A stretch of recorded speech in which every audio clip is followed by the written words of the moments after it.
Okay, it's 101. Good day, everybody. I really apologize. I don't have camera working today, unfortunately. So I'm Anna Plotkin. I'm Director of Continuous Professional Development at the University of Toronto. And it's my pleasure again to welcome you to the Gynecological Pathology Community of Interest. We have an amazing guest speaker and our usual amazing moderator, Anjelica Hodgson. Please remember to fill out evaluations at the end of the session. We're really looking forward to receive your feedback and enjoy the session.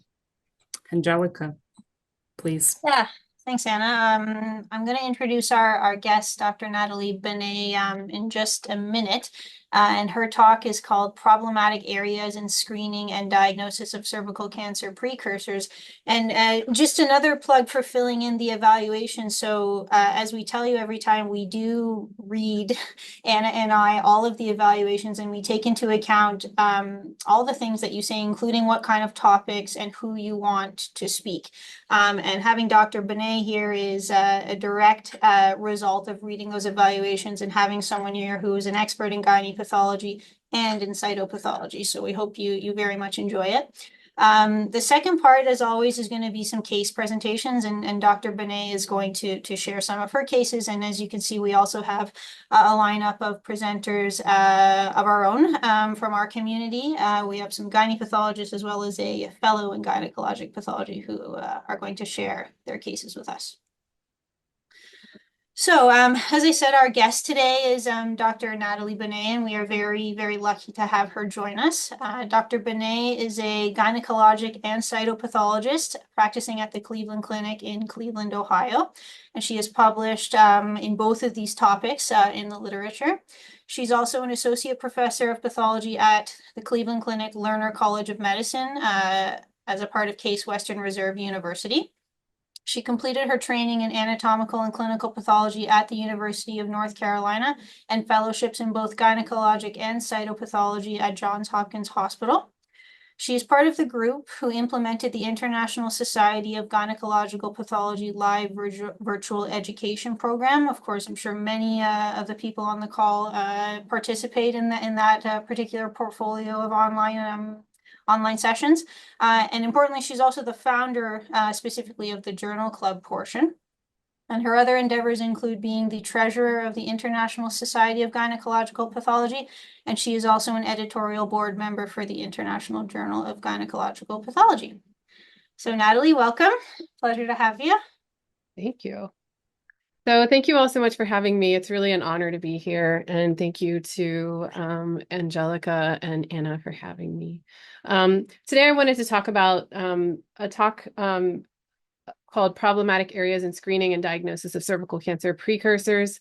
I'm going to talk a little bit about some different things about how cytology, I think, and histology overlap, which is interesting and always changing. So let's get into it. So today I'll talk about a little teeny tiny bit about HPV and cervical cancer, some changes in the screening paradigms, and then two areas that I have identified and have a particular interest in that are somewhat problematic when screening and diagnosing patients, which include atrophy and glandular lesions.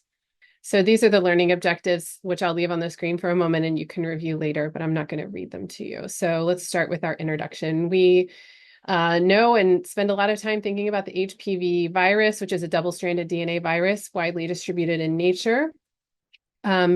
And the capsid proteins are highly conserved, and the classification is based on the viral genome. And we know it's an epitheliotropic virus, which preferentially infects the skin and mucous membranes. HPV is strongly associated with cancers of the uterine cervix, vulva, vagina, penis, anus, and oropharynx. And you can see this is data for the United States.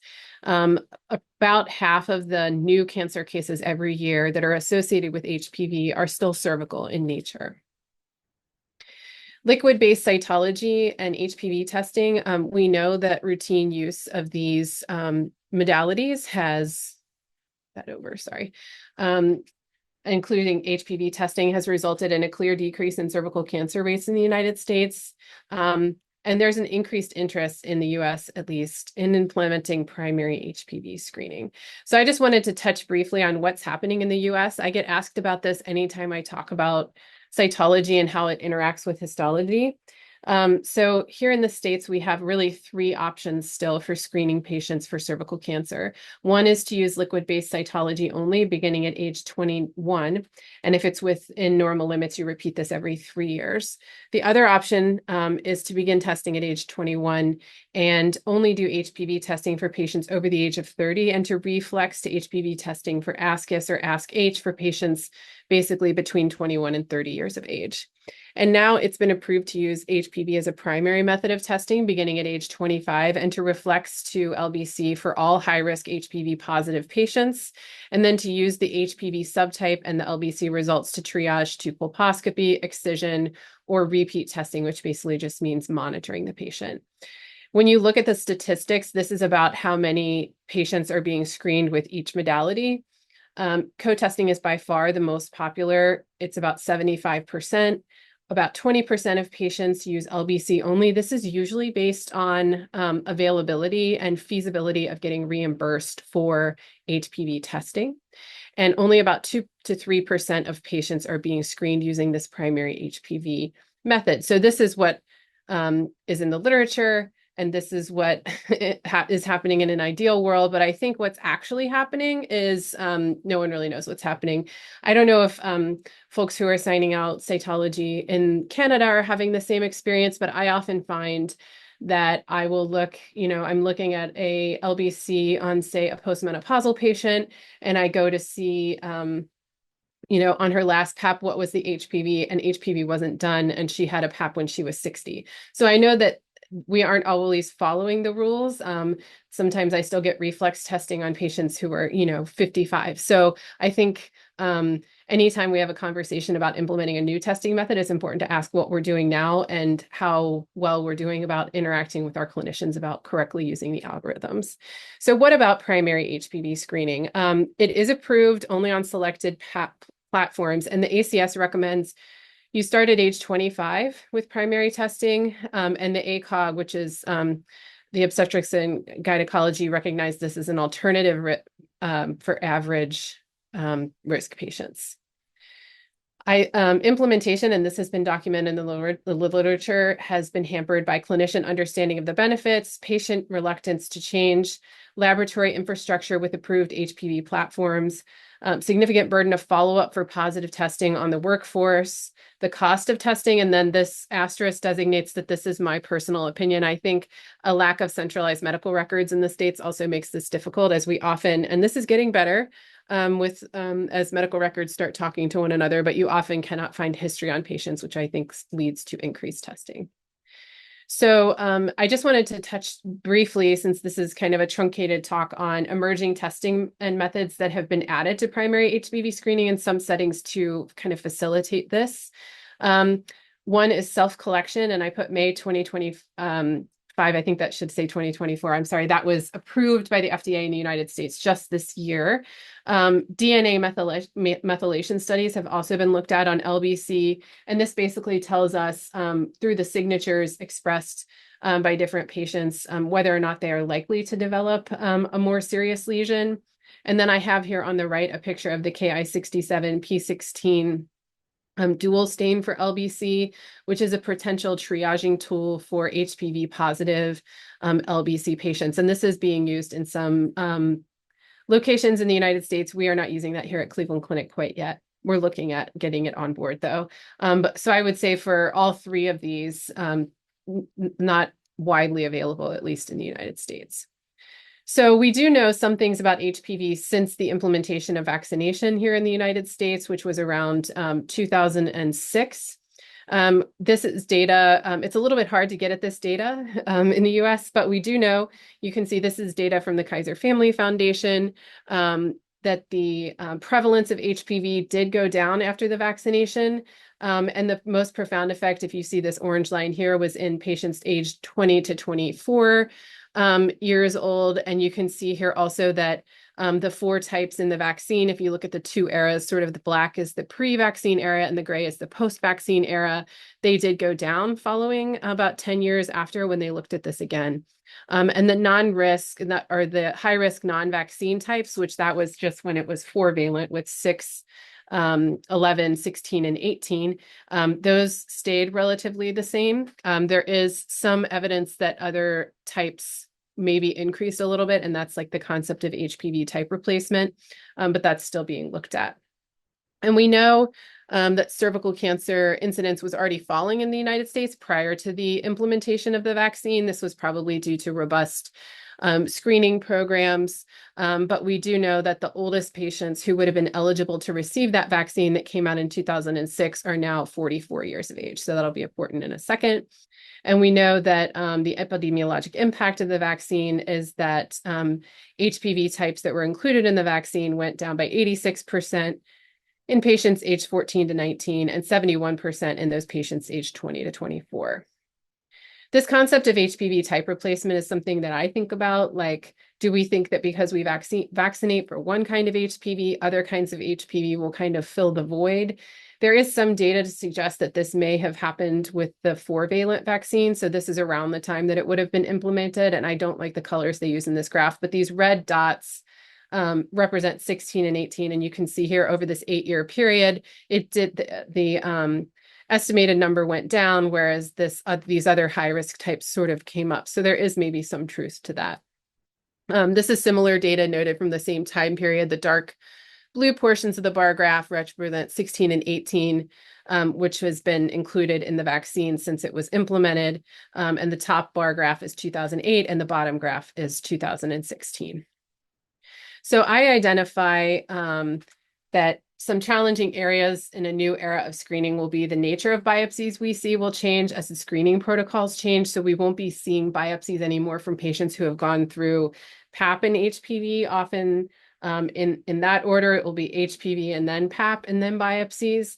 And I think that these two areas that I mentioned in the introduction will continue to be possibly challenging. So we'll go to atrophy first. So we know atrophy is arises in the cervicovaginal epithelium. It's estrogen responsive and undergoes changes during perimenopause and menopause. And atrophy is the most common cytologic change in perimenopausal and menopausal patients, and it can show some overlap with H cell, including lack of maturation. So we'll address patients with atrophic change who are most likely postmenopausal. This slide just indicates that HPV infections peak in young women and decline in middle-aged and older women. And the overall prevalence of HPV in older women is around like 5%.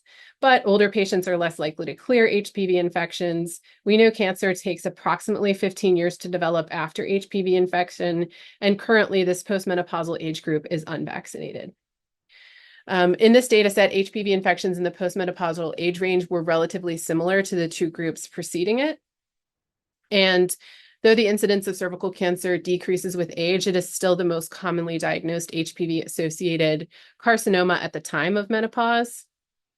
And about 40% of cervical cancer is diagnosed in patients over the age of 55, which if you take the median menopause age as 51, pretty safely 55 and over, are considered postmenopausal, and about 60% of cervical cancer deaths happen in patients older than 55. So when does the risk decrease? There's recent data showing that after controlling for hysterectomy, cervical cancer incidence may not decline until at least the age of 85. And older women participating in screening are diagnosed at earlier stages than unscreened older women. And there is decreased survival noted in patients who present over the age of 65. And that late stage cases increase with age, which is not surprising given that finding. And that there are also profound racial disparities in cervical cancer diagnoses in patients older than 65 years of age. So what about liquid-based cytology in postmenopausal patients? I think most of us who sign out LBC will probably say, this is something, you know, how are we managing these patients and how does it differ from the premenopausal cohort? Postmenopausal patients are more likely to have persistent HPV infections if they have them. And women older than 60 who underwent sufficient screening by cervical cytology were less likely to develop advanced cervical cancer.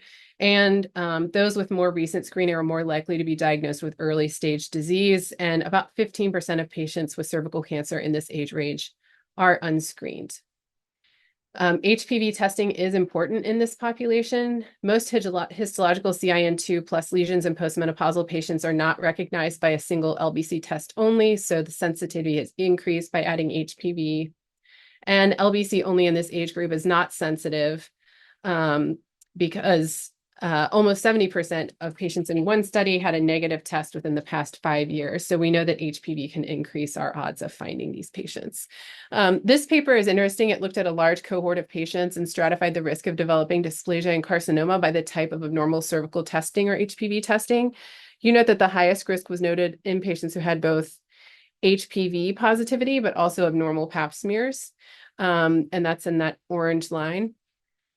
But the risk was lower for those with only HPV positive testing and was lowest for those with only pap-based abnormalities. So this speaks, I think, this HPV negative, pap positive of the overcalling of atypia in this age range, although it's never particularly wonderful.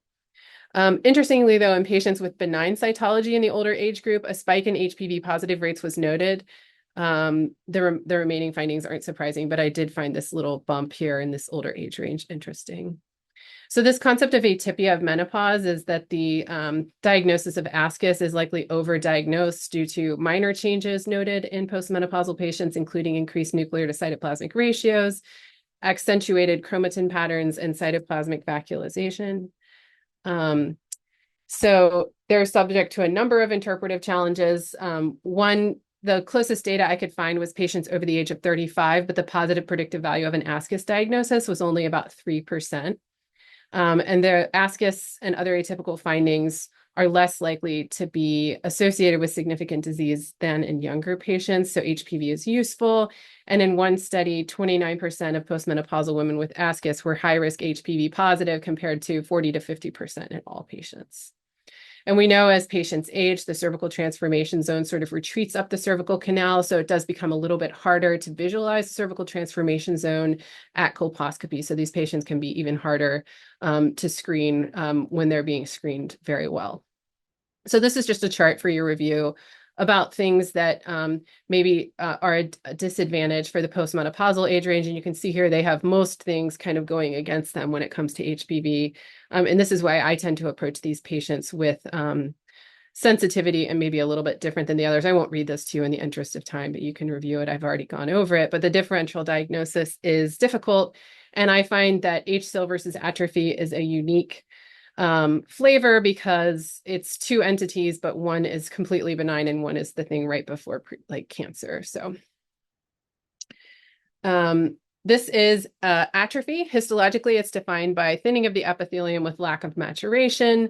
Parabasal type cells predominate with no increase in mitotic activity or atypia. You can see blood is often present. This epithelium is brittle due to lack of estrogen support. And sometimes when it's cauterized, I think it can be really hard to evaluate, especially if your differential diagnosis in an HPV positive patient could be HSIL. And we know sometimes they suffer from processing artifact and tangential sectioning, and my absolute favorite, thermal artifact, which can be very challenging to evaluate in this setting. So we know that these both show a lack of maturation, and sometimes we just need help differentiating the two on these specimens. So I think I've already enumerated why these can be very challenging.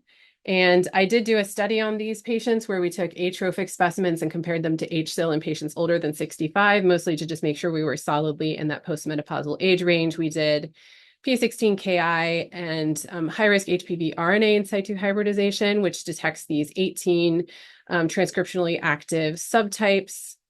And we did see that there was a lack of maturation with a parabasal-like appearance. And atrophy was present in almost all cases. And interestingly, coarse chromatin was noted in none of the atrophy cases, but in about 80% of the HSIL cases.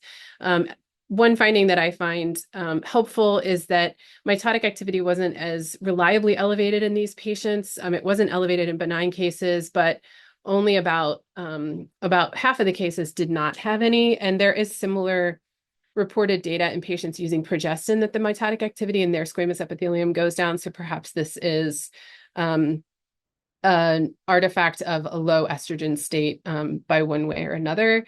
P16 was pretty reliable. About 15% of our cases were negative. This could be, and I think is probably due to the fact that several of our cases were old, and it has been shown that P16 can become more unreliable in cases that have been in storage for a while, if you will. And I came up in an era we did not have HPV testing, so I relied heavily on Ki-67, and I find in challenging cases this can be helpful, with all of the caveats that you have to be careful when interpreting it in inflamed epithelium and tangentially sectioned epithelium. Of course, I took a picture of one that's perfectly oriented, but we all know that cervical biopsies do not behave this way in real life. But in certain cases, this can be very helpful. And really, the gold standard is this high-risk HPV in situ hybridization, which I'm so lucky to have at my institution. We had almost 100% positivity. And this is an example of a case that was positive. And I just include this for your reference if you want to compare what HPV subtypes are present in the vaccine versus the primary screening modality, the common co-test in the US, and then this RNA test. Just keep in mind, I highlighted the 4 green types are new. So you can have cases that are positive on RNA in situ hybridization that were negative on the co-testing because there are additional types present. So when am I more concerned about a patient with atrophy? Anytime a patient is HPV positive, especially if it's 16 or 18, we know those are bad actors. If I have no history, like I mentioned before, sometimes our medical records don't talk to one another, or you have an underscreened patient. And then anytime there's cautery and artifact. So what do? I usually do P16 with levels, and I consult a colleague. And anytime any of this is equivocal, I tend to do a KI or a high-risk HPV in situ hybridization test, which I've already talked about. And I included this flow chart because this is how my brain works. I've been told by my trainees that not everyone's brain works that way, and that's absolutely fine. But basically, it's everything I outlined. Like if everything lines up, you can sign the case out as benign or malignant. And really, it's these cases that wander into the gray areas where we worry. I will say I use consultation liberally, and then also I sign a lot of things out descriptively and just tell the clinician what you're seeing, what the limitations are, like running out of tissue or it's somewhat equivocal, and they can always look at the patient at an appropriate clinical interval. So let's go to glandular lesions. I know we have about 12 minutes left, so I'll just touch on some of the highlights of this area for you. Adenocarcinoma of the cervix accounts for about 25% of cervical cancers in the US, and it's strongly associated with types HPV types 18, 16, and 45. About 10 to 15% of these cases are HPV independent, but today I'm really only going to be addressing the HPV associated ones. The mean patient age is 40 to 42 compared to squamous cell carcinoma, which is 51, and they're less likely to arise in never screened patients. So many patients with adenocarcinoma are actually well screened. And while both smoking and increased parity are associated with an increased risk of squamous cell carcinoma, they're associated with a decreased risk of adenocarcinoma. So we know the histology of HPV-associated AIS replaces epithelium, but maintains native glandular architecture. So this can include mucin depletion, pseudostratification with hyperchromatic nuclei, coarse chromatin, our pathognomonic thing at this point, these floating mitotic figures, but you can also see karyorhexis, and you can have minimal cribiforming. So you can see here, this would be in like an endocervical curettage with coarse heterogeneous chromatin and pseudostratified hyperchromatic nuclei. Another favorite thing of AIS is to partially involve a gland, so it's skipping from here to here. And we also have a floating mitotic figure here, and sometimes you can have intestinal differentiation or goblet cells. Ancillary testing is very similar to the atrophy cases that I talked about with P16 and high-risk HPV in situ hybridization. And this is a good time to highlight that sometimes this is punctate and just more nuclear. It can be a little bit dirtier looking with some cytoplasmic carryover and nuclear stain, and both of those are legitimate positive patterns. A frequent sort of mimicker of this would be tubal metaplasia. I find that these cases can be somewhat stressful, especially in patients who've had cone procedures for AIS, and then you're looking at the LUS and trying to sort of sort those things out. I use P16 in this setting usually as a first screener, and you can see here it does show positivity, but it has more of that moth-eaten or pattern where it's skipping cells, so that's not an HPV type pattern. An adenocarcinoma of the cervix is more difficult to diagnose for many reasons, including it's more likely to not arise at the transformation zone, so may not be sampled on biopsy or curettage. There's more interpretive error on cytology, and colposcopy is less likely to identify lesions. And unlike atrophy, histology of HPV-associated AIS is more straightforward, but especially with ancillary testing. So co-testing or primary HPV testing has been shown to have a benefit in detection of these lesions, which is good. Adenocarcinoma of the cervix is overall less common than squamous cell carcinoma across all age groups. So you can note here, this is an older chart with this adenosquamous designation. But if you just look at the black bars and the light gray bars, you can see adenocarcinoma in those gray bars is less common in all age groups. And we know that LBC has a lower sensitivity for detecting glandular lesions compared to squamous lesions. And depending on the study, there's a really wide range of sensitivity reported.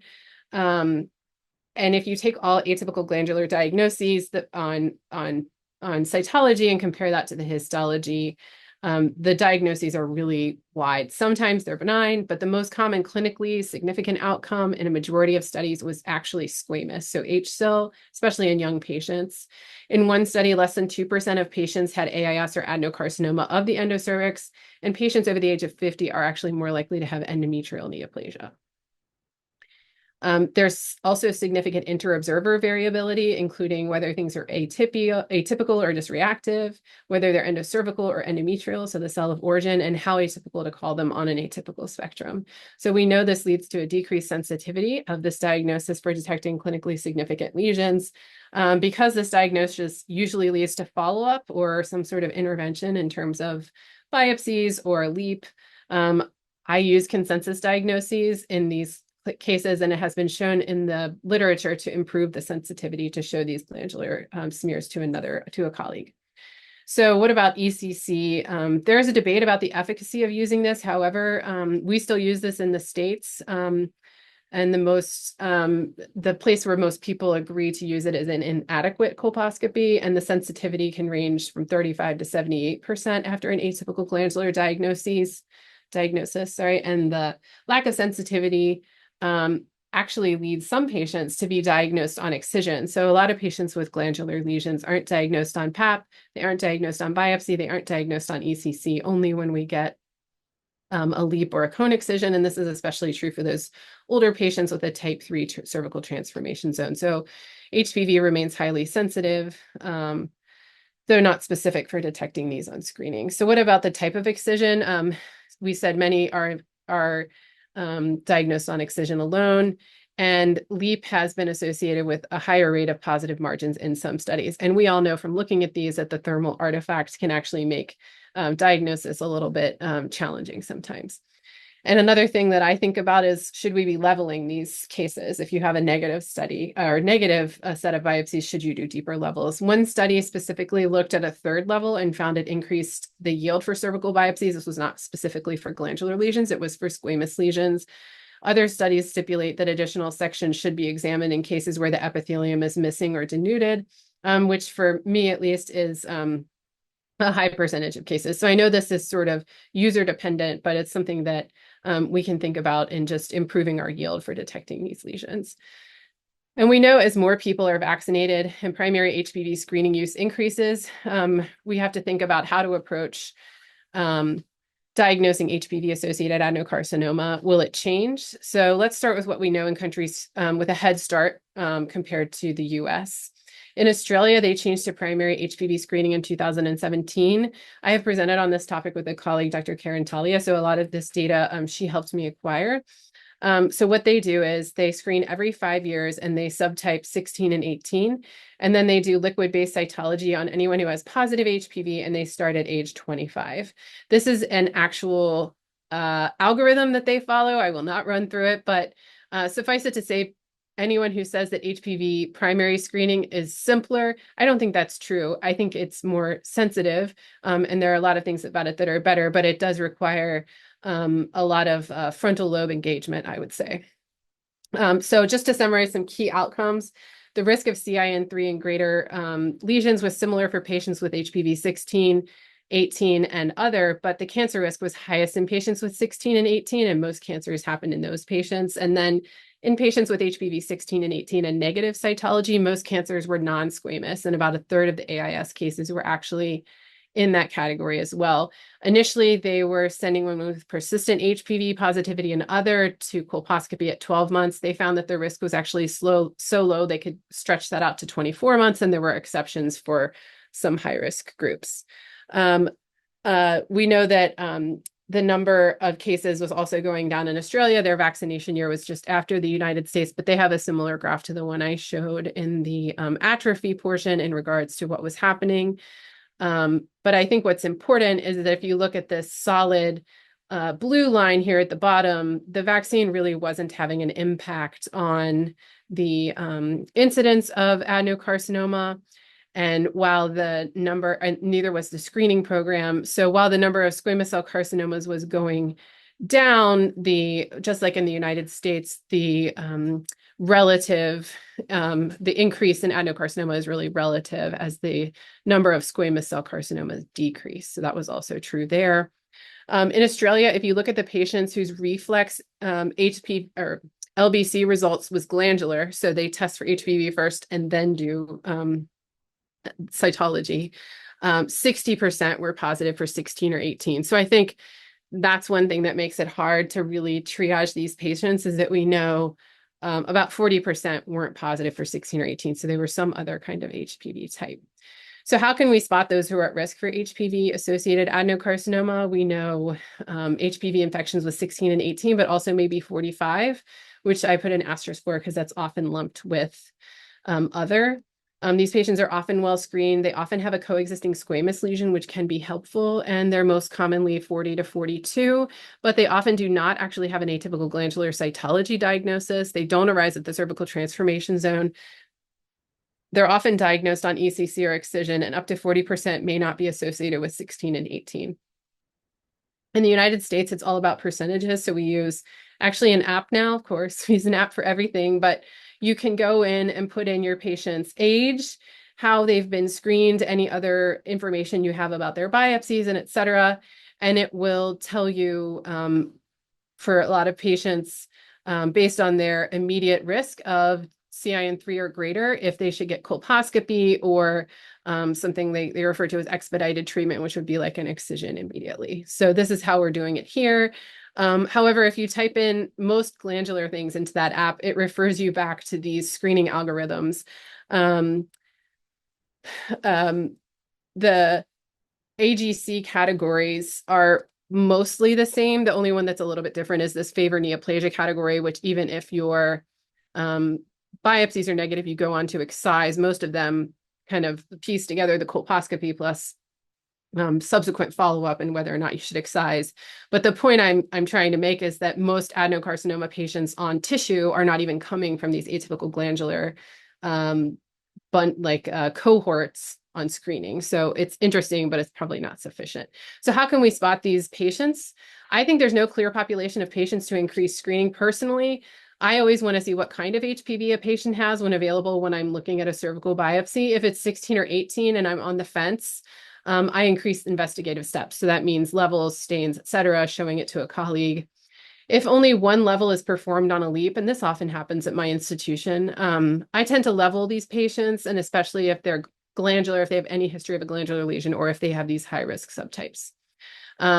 You'll forgive me for my Harry Potter references, but I love Harry Potter. But how can we spot those at risk for HPV? I think if we dump in new and emerging methods, things like primary HPV screening and self-collection, maybe we can increase the detection of HPV positive patients. And then if we use triage steps, which I've noted here in this blue box, we can use things like co-staining, DNA methylation, and HPV subtyping to maybe include HPV type 45 to identify the possible highest risk patients. And then Mad-Eye Moody here is just reminding us to be constantly vigilant and have maybe different protocols for histology or lower threshold for excisional specimens, especially in patients who are no longer desiring fertility. So my conclusions are just that major changes are underway in the screening protocols for cervical cancer, which will change the nature of which patients undergo biopsy. Cervical cancer is frequently diagnosed in the postmenopausal age group, and these patients are more likely to present in an advanced stage and have decreased survival. and the diagnosis of H-cell can pose diagnostic difficulty, especially on biopsy specimens. Cervical adenocarcinoma has been difficult to detect historically with screening protocols, and the addition of HPV has increased detection in some settings. There's no clear population of patients to increase biopsy workup, but using clinical history and HPV subtyping may be beneficial, and newer methods are coming down the line that are probably going to help us with that as well. So that's all for now. Thank you so much. And like I said earlier, I just want to have my thanks to Dr. Talia on the record, as she has been instrumental in my understanding of this topic. So that's all I have for now for my talk part. Thank you. Great, thank you, Natalie. I love Harry Potter too, so no worries. One thing I just wanted to share with you, I see there's a comment in the chat, is just one thing that really stood out to me as a difference between you know, you were talking primarily about the US and other countries like Australia.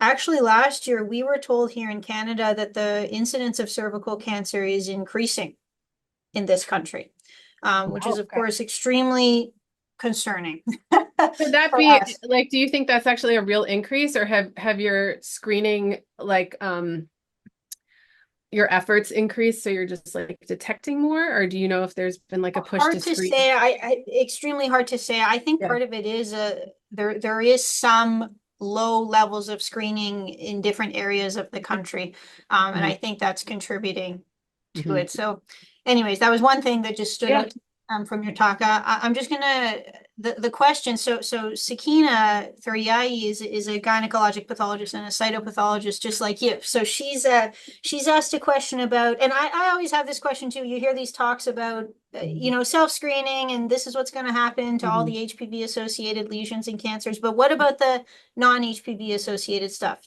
That's We a know really what's good. going to happen. Yeah, that's a really good question, Anjelica. And I know you're like, you know, more of an expert in this than I am, but I will say, you know, because people ask Karen about this more when we give talks on this together, because she has more experience with primary HPV screening. And one thing she points to is that graph of the adenocarcinoma line. Like, even when we have excellent screening, and they have excellent screening and like 98% uptake for the HPV vaccine, I mean, things that we just can't dream of in the United States, we weren't doing a good job finding adenocarcinomas of all kinds on PAP. And one thing I will tell you is I just did a course at the American Society of Cytopathology on cervical cancer, and I volunteered to do the HPV independent section, right? So I had endometrial neoplasia. I had to dig in our files for years to find a gastric type adenocarcinoma that was present on a pap smear. So I think that's not going to be the way that we solve that problem. Unfortunately, there are some emerging methods. There are places in the world where this is more common, you know, like in Asia, and they have like agglutination tests, things that they're doing that are not the same as HPV testing. You understand? I'm just saying it's like a molecular test that they can do on the fluid they collect for cytology, and maybe that will be hopeful. But I think probably just doing like a standard liquid-based cytology test, if we move away from doing that, I don't know that it will have that much of an impact, because I don't think it's very detectable. It's not that we're not doing a good job. It's just, I don't think they're even there. Does that make sense? I don't know what your experience is, Anjelica. I'm sure you have thoughts, but I don't do cytology, so okay. Okay. Okay. So, but yeah, I think recognizing that group is a small group, you wonder, I don't know what's going to happen. No one's looking in there anymore. I'm not sure how is that going to change with, you mentioned self-collection, and you know, a lot of the clinical groups are very interested in self-collection and stuff like that. I think there's a lot of things that we don't know about. Yeah. And I think most of the data on self-collection and most of the studies that I have read, at least, are mostly in like under-screened populations. So they're trying to use that in people who maybe don't have access to care.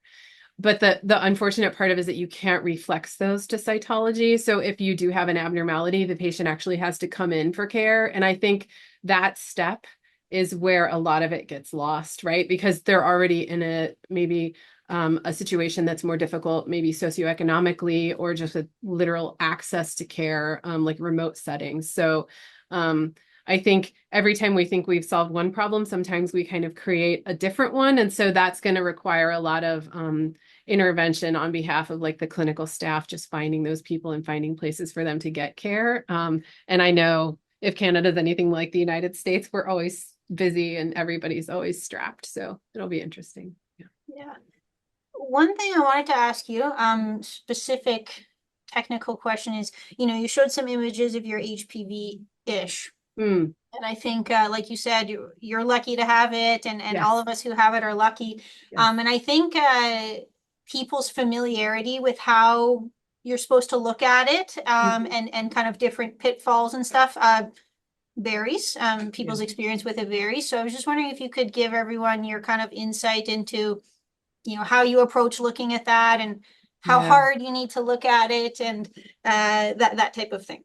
That's a good question because, like I said, I'm sort of like a bridge generation. Like I remember when I was in residency, like immunohistochemistry was not new, but it was still kind of like, kind of new. And, we don't do it on every case. It was kind of like special, and it's so routine now. So I kind of think the same thing is happening with ISH, right? Because I remember when ISH was first out, you had to do it by hand and it was like DNA based. And I don't know if you ever have to interpret like kappa and lambda.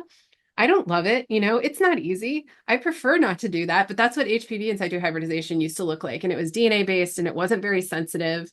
And then where I did my fellowship at Johns Hopkins, it was like a pretty advanced place. And they had somebody who did type specific HPV in situ hybridization. And they were beautiful, right? But they literally had one full-time person whose job it was to do that. That's completely unrealistic in like the actual world, right? So now we have this one that runs on like an immunohistochemistry platform. And I will say, how hard do I have to look? I don't have to look nearly as hard as I had to at the DNA cases, which is beautiful.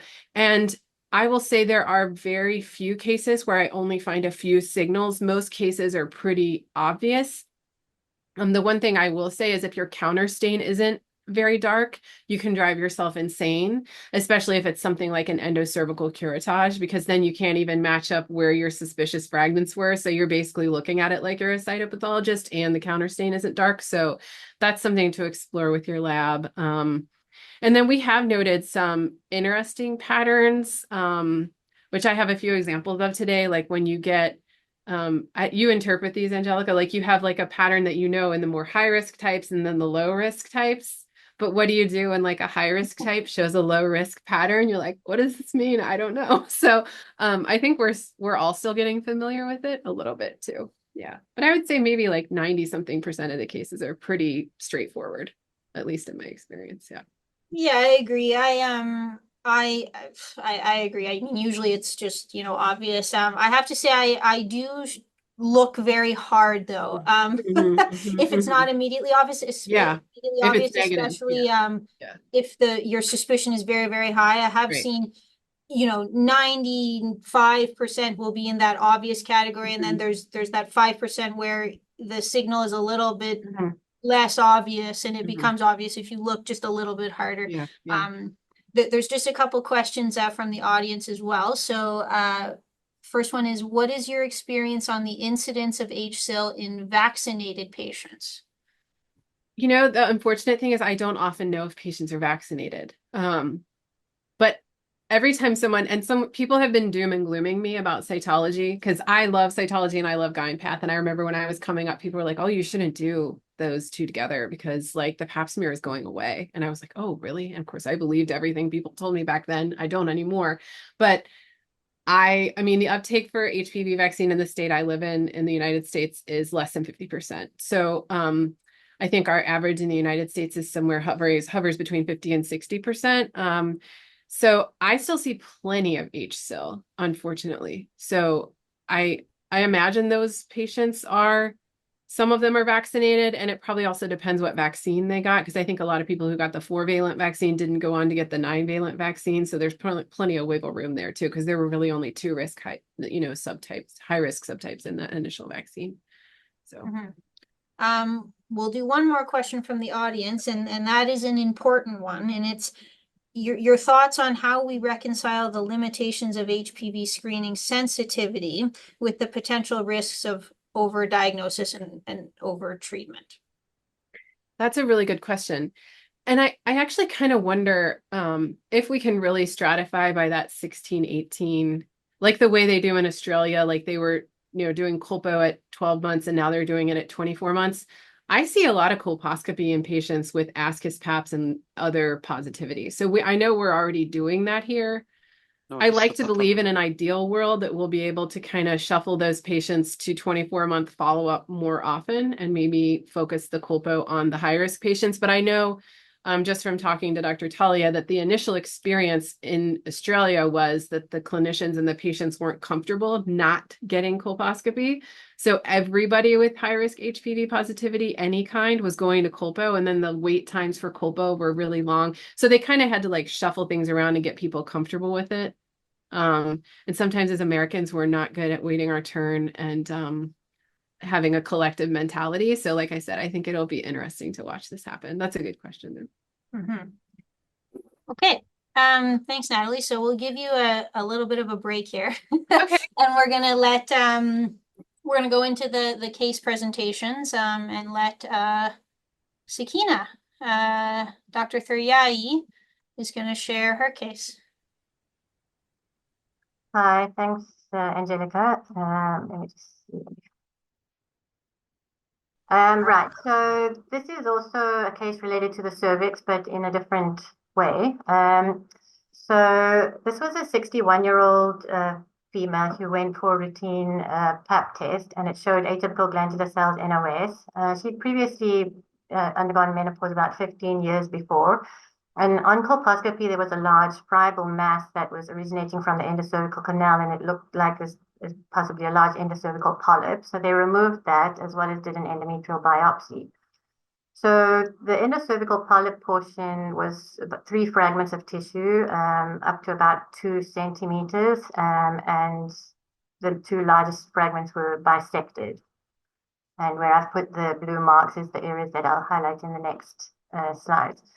So you can see on the left-hand side here, we've got sort of a large dilated cystic space lined by benign endocervical type epithelium. And then on the surface of this polyp, there was this highly atypical epithelium with hyperchromatic nuclei and high NC ratios. And looking in other areas, you can see here in the stroma, there are also these partly crushed hyperchromatic nuclei, angulated. Just looking on a bit higher power, you can see these sort of atypical nuclei within the stroma. And then in a third area, you can see these sort of like glandular type of arrangements of these atypical cells within the stroma. I'm just looking at it here on higher power. And again, here you can see this atypical cells.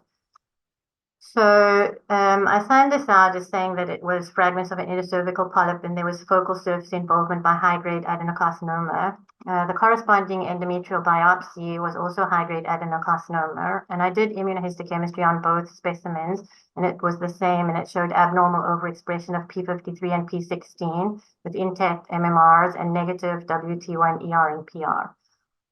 So the patient subsequently went on to have a resection, and the hysterectomy showed quite a large 8.3 centimeter endometrial tumor, which was like sort of a polypoid mass. And it was high-grade endometrial carcinoma, and it was favored to represent a carcinosarcoma. And there was no myometrial invasion, no lymphovascular space invasion, and the sentinel lymph nodes were negative. So in view of the findings in the preceding biopsy, which I had signed out, the cervix was submitted in toto, and there were some detached tumor fragments and tumor cells smeared on the surface, but there was no definite epithelial or stromal involvement of the cervix. So now there was a dilemma on how to stage this tumor. Would it be a PT1A in view of the lack of myometrial invasion, or do we call it a PT2 because of the previous cervical biopsy of the polyp? So before signing out the resection, my colleague and I sort of discussed the case, and we reviewed the previous biopsy, which I had signed out. I issued an addendum report on that cervical case saying that there was focal early stromal invasion, less than 0.5 millimeter, which was found in the polyp. PT stage was not assigned on the hysterectomy, and my colleague basically made a comment that saying based on the previous biopsy findings where there were tumor cells within the stroma of the polyp, but not actually within the wall of the cervix per se. The staging was debatable, but we couldn't rule out that it could be a PT2. So, however, in view of the high-grade histology of being carcinosarcoma, the patient was recommended to have chemotherapy and radiotherapy anyhow, so possibly the staging wasn't that critical in this case. So out of interest, I submitted this question to the TNM help desk, and if any of you don't know about this, if you go on the UICC website, you can get the web page and you can submit your questions. So I asked that if an endometrial carcinoma involves the stroma of a polyp, but not the stroma of the wall of the cervix, would this be considered a PT2? So after a few weeks, I got a response back, and this is what this response said, that the question was discussed with Dr. Brian Roos, and he had never come across this scenario before and doubted that there was any evidence about it, but he agreed that you could assign this to a PT2, and suggested the possibility that the polyp could have formed secondarily to the stromal invasion, although I think in this particular case that seemed unlikely, that this case was probably more like a drop metastasis. And just to mention that this is a very unusual scenario with an uncertain prognostic significance. So this is not actually the first case I've seen where there's involvement of a polyp by endometrial cancer. I've got another 2 examples to show you. So you can see in this case, this was a grade 1 endometrioid adenocarcinoma of no specific molecular profile. And you can see it's coming down that low uterine segment. And there's looks like a pre-existing endometrial polyp here. And the tumor is pushing into the base of this polyp. And here you can see, it's pushing into where the base of the polyp is, but it's not sort of on this side where you would have called it the regular wall of the cervix. And so you can see there are endocervical type glands over here. So in this particular case, I did call it a stage 2. The patient also had about 87% myoinvasion in this case with mouth pattern. And so the patient went on to have external beam radiotherapy in this case. And this is another case that I had. So you can see here on the lower half of the image, this is the ectocervix coming around and then the endocervical canal over here. And this is again a large polyp protruding into the cervix that is widely involved by endometrioid carcinoma. In this case, it was a mismatch repair deficient one. The patient was subsequently found to have an MSH2 germline mutation. So you can see here, this is endocervical polyp with, endocervical epithelium on the surface. And, traditionally you would have thought it should involve the wall of the cervix here, but this was, within the polyp. But again, in this case, I called it a stage PT2, rightly or wrongly. This patient also had invasion into the outer half of the myometrium, and there was extensive lymphovascular space invasion. So the patient went on to have chemoradiotherapy. So just a quick word on the new FIGO staging, new from last year. In respect of cervical stromal invasion, it mentions that there's significant inter-observer variation and that any invasion of cervical stroma at the level of or deeper than a benign endocervical crypt should be considered cervical stromal invasion. And I'm not going to go through all of these different stages in the interest of time, but it's interesting to note that for stage 2, they highlight non-aggressive histological types that infiltrate the cervical stroma, which are basically the low-grade endometrioid types. So I'm not sure if you had an aggressive histological type where that's supposed to fit. I'm not sure why they made this distinction in the stage 2. So back to our original case, the molecular classifier was P53 mutant. And so then there's a special category in the FIGO 2023 for either polymutant or P53 abnormal. And so basically, if a case would otherwise be considered a FIGO stage 1 and 2, but it has a P53 abnormality, then it gets bumped up to a stage 2C molecular P53 abnormal. So I'm not sure if any other centers have implemented the FIGO 2023. We're not currently using it at our center. We're just sticking to the TNM staging. So I'm not sure if anyone else has got any experience with such involvement of, cervical polyps by cancer, but that's all I had for today. Cool. Thanks, Sakina. Natalie, two, I guess, topics. The general topic of cervical stromal invasion and then the other topic of FIGO 2023 staging. How's your threshold on cervical stromal invasion of by endometrial cancer? Oh, I mean, I guess I'm going to reveal my age again, but I remember when we used to have to talk about LUS invasion, um, and how that was the big deal. I will say, I find endometrial cancer to be one of the most challenging things we sign out because it's always changing and none of the cases seem to read the textbook. Um, and that of all the things that I pretty much always show to my colleagues, I would say cervical stromal invasion and LVI are the two things that I still find there to be quite a high degree of inter-observer variability, even amongst expert GYN pathologists. So I don't know. I hope my threshold is appropriate, but I think it might be higher than what other people expect. And that I think sometimes being a cytopathologist is very helpful because you can stare at a gland for 5 minutes and ask yourself, is that lower uterine segment? Is that cervix?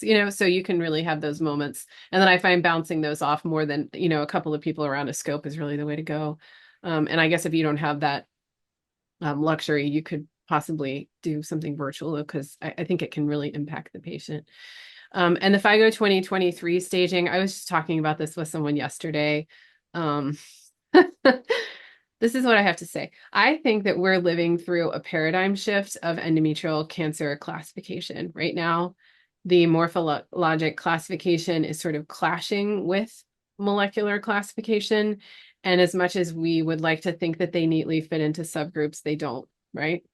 We know that there are low-grade tumors that end up behaving badly and that there are tumors with, say, like mutational P53 staining that don't behave like serous cancer. So I think that the FIGO 2023 staging was an attempt to kind of reconcile all of that. And that it ended up being a little bit confusing. And I think we are using it.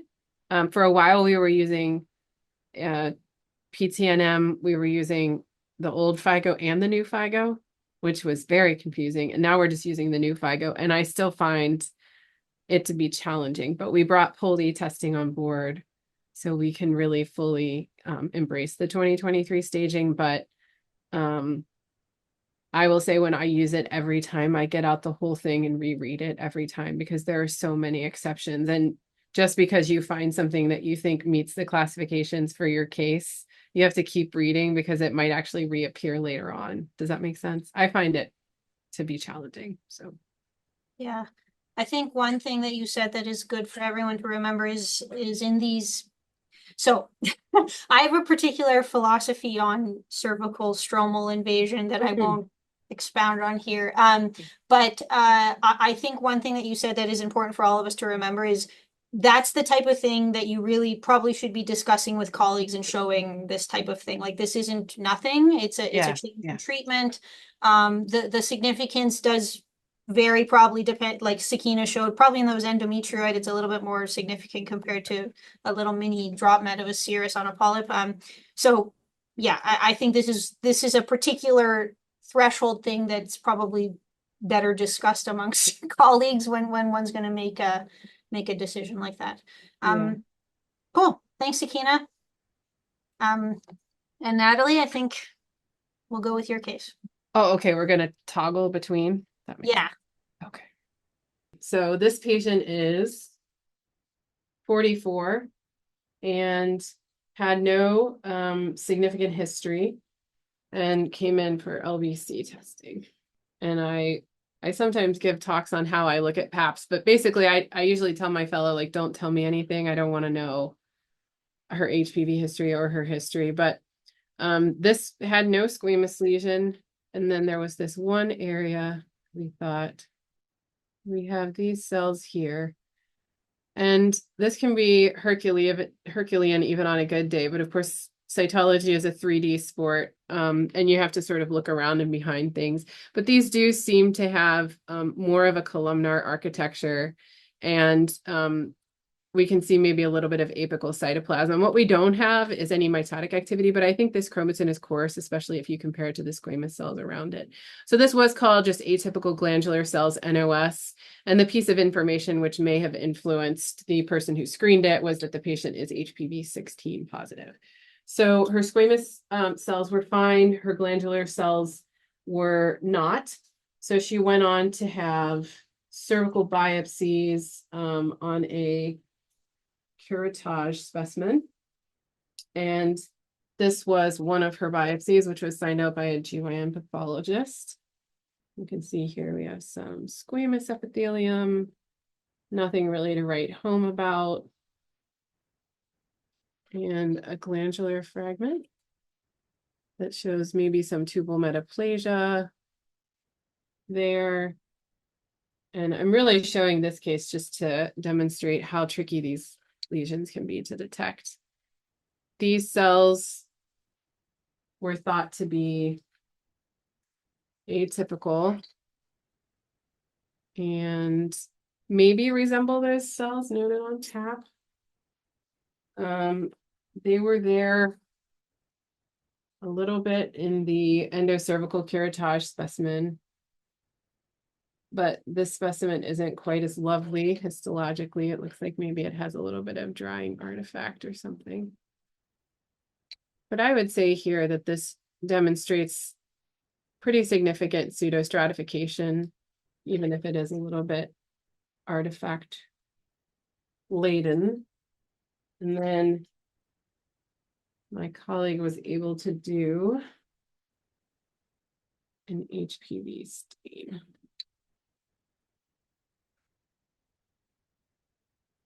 And Anjelica, you were talking about how you stare at these cases, but this one behaved a little bit.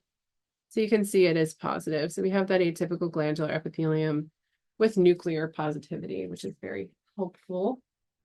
So then the patient went on to get a cone biopsy, would be the next step.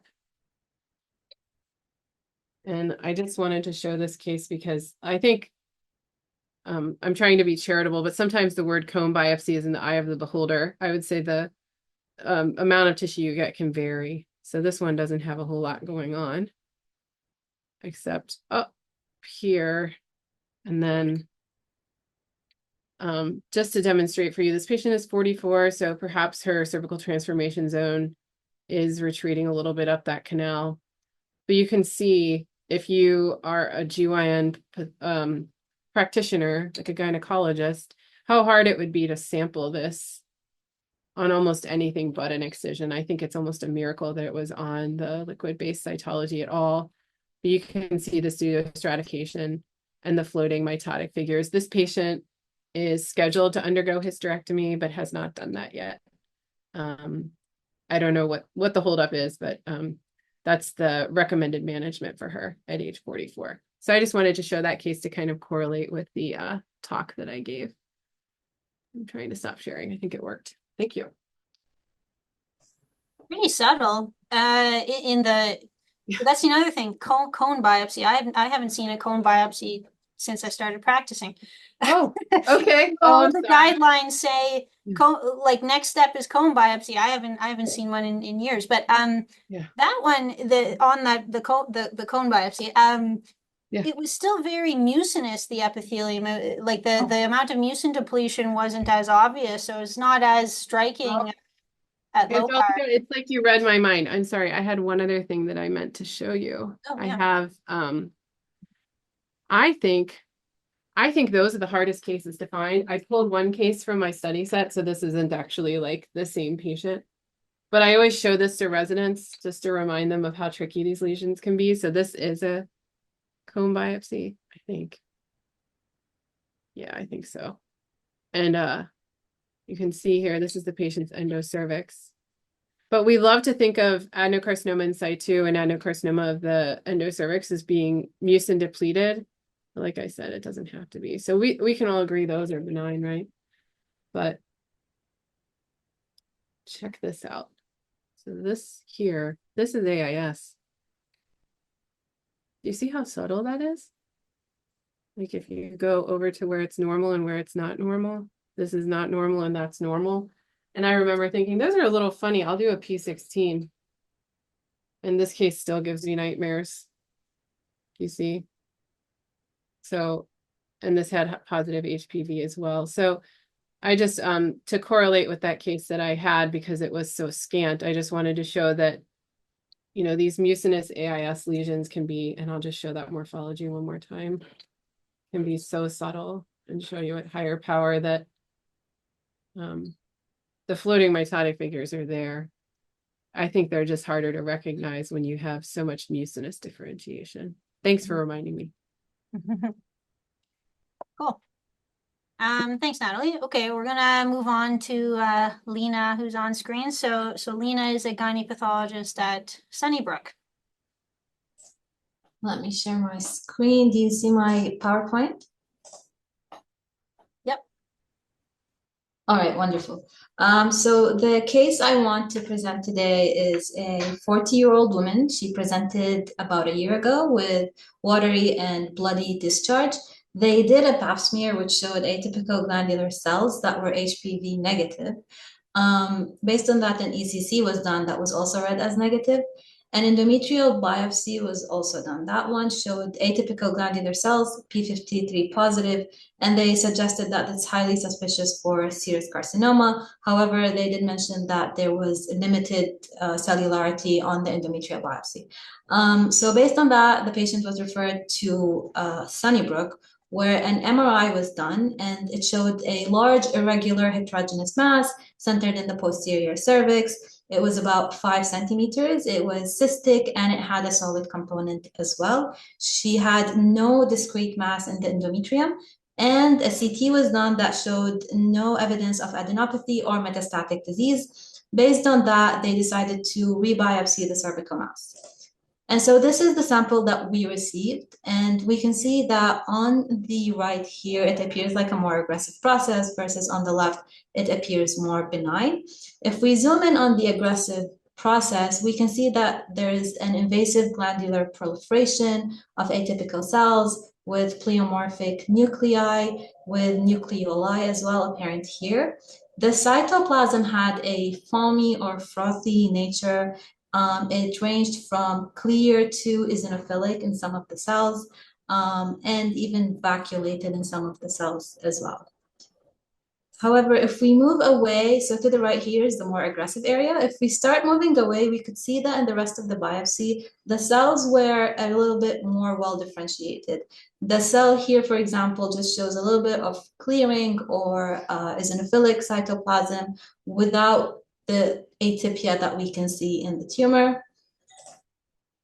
And there were even glands that appeared to be partially involved. So on the top here, it looks like benign endocervix. And here we can see like the earliest change starting to occur. So we did a panel of immunohistochemical stains on this biopsy, and I chose this area because it nicely highlights the more poorly differentiated aggressive component to the right and the more well differentiated to the left. P53 was diffusely positive, as was mentioned in the previous endometrial biopsy. That's what raised the suspicion for serous carcinoma. But we have a bare diffuse expression in some of the more well-differentiated glands as well. P16 was completely negative, which confirms that this is an HPV-independent lesion. ER-PR were both negative, and as we can see, they are negative in the poorly differentiated area as well as the more well-differentiated glands in the background, and the normal endocervical glands still retain their ER and their PR expression. PAX8 was diffusely positive, and because clear cell carcinoma came into the differential for this case, napsin and HNF1 beta were also performed. Now, napsin was completely negative, but HNF1 beta was diffusely positive, and we'll come back to this in a second. CDX2 showed positivity in the tumor cells. CK20 showed very limited rare positivity. So we decided to do the gastric pyloric markers, HIK 1083 and MUC6. And these showed positivity in the well-differentiated glands here to the left, same for MUC6. And the poorly differentiated component showed rare scattered positivity. We also did an Alcian blue PAS stain, combined stain, and this stains the acidic mucins of the normal endocervix with this dark purple to blue versus the neutral mucins, which would stain light pinkish. And we'll zoom in here a little bit. As we can see here, this is staining very lightly versus this gland, which is staining more like dark purple. And there are glands that have partial involvement as well, where half of it is staining very dark and the other half is showing granular eosinophilic staining here as well. And this gland that was completely involved. So this was adenocarcinoma, HPV-independent gastric type of the uterine cervix. We changed that from the serous carcinoma diagnosis from the outside. And I wanted to highlight the cell because even on the biopsy, we have a very nice demonstration of the spectrum of changes that can be seen in this lesion, where it starts from even partial involvement of the gland, and it progresses to more atypical looking gland, and finally to the invasive area that we see here. I also wanted to highlight that these can be HNF1 beta positive. In fact, a paper by McCluggage in 2016, he stained 14 gastric type adenocarcinomas, which HNF1 beta, and 13 of them showed diffuse positivity, which is an important aspect to keep in mind since clear cell carcinoma usually comes into the differential for these types of tumor. And that's it. Oh, thanks, Lena. A lot of good little tips in there for sure. This image, before I get Natalie's input, this is a beautiful image, just as an example of that difference between that blue mucin and the normal endocervical glands. I think we often forget, right, that they have that blue tinge, and then as you move along the gastric pathway, they get this more pink, even just by H&E without any special stains or anything, you get that pink look. Natalie, your experience with gastric type endocervical adenocarcinoma. Oh, like I said, I just was talking about this topic on a cyto course that I taught.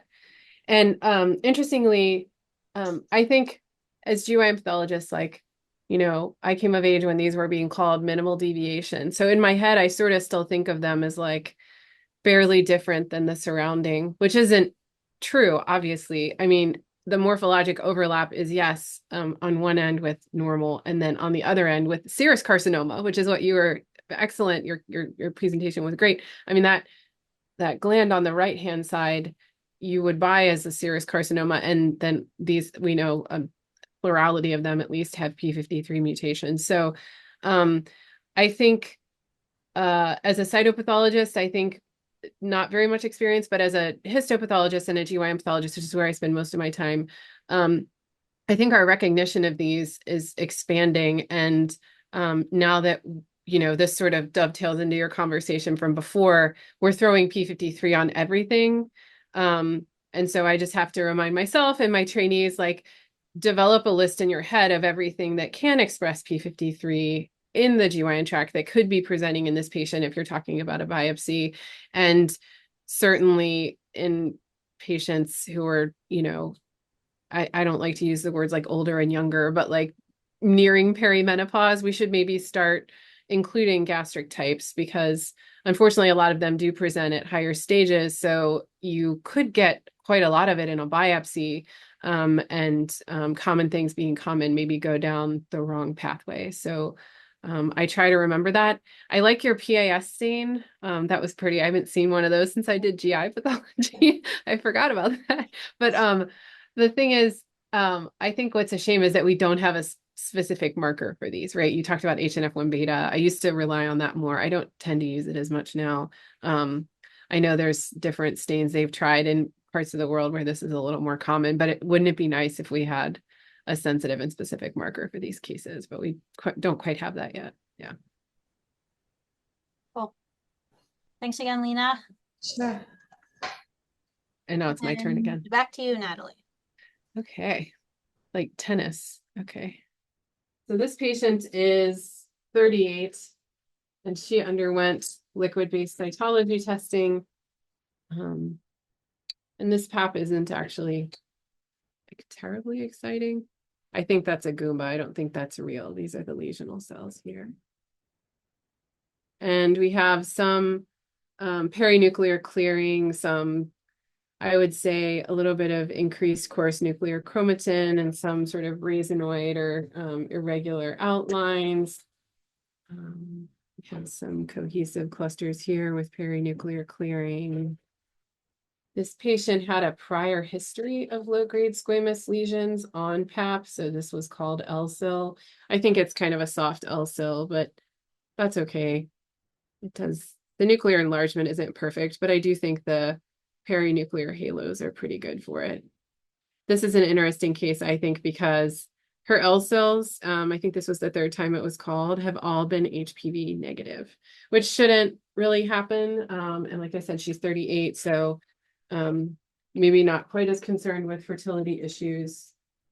So that was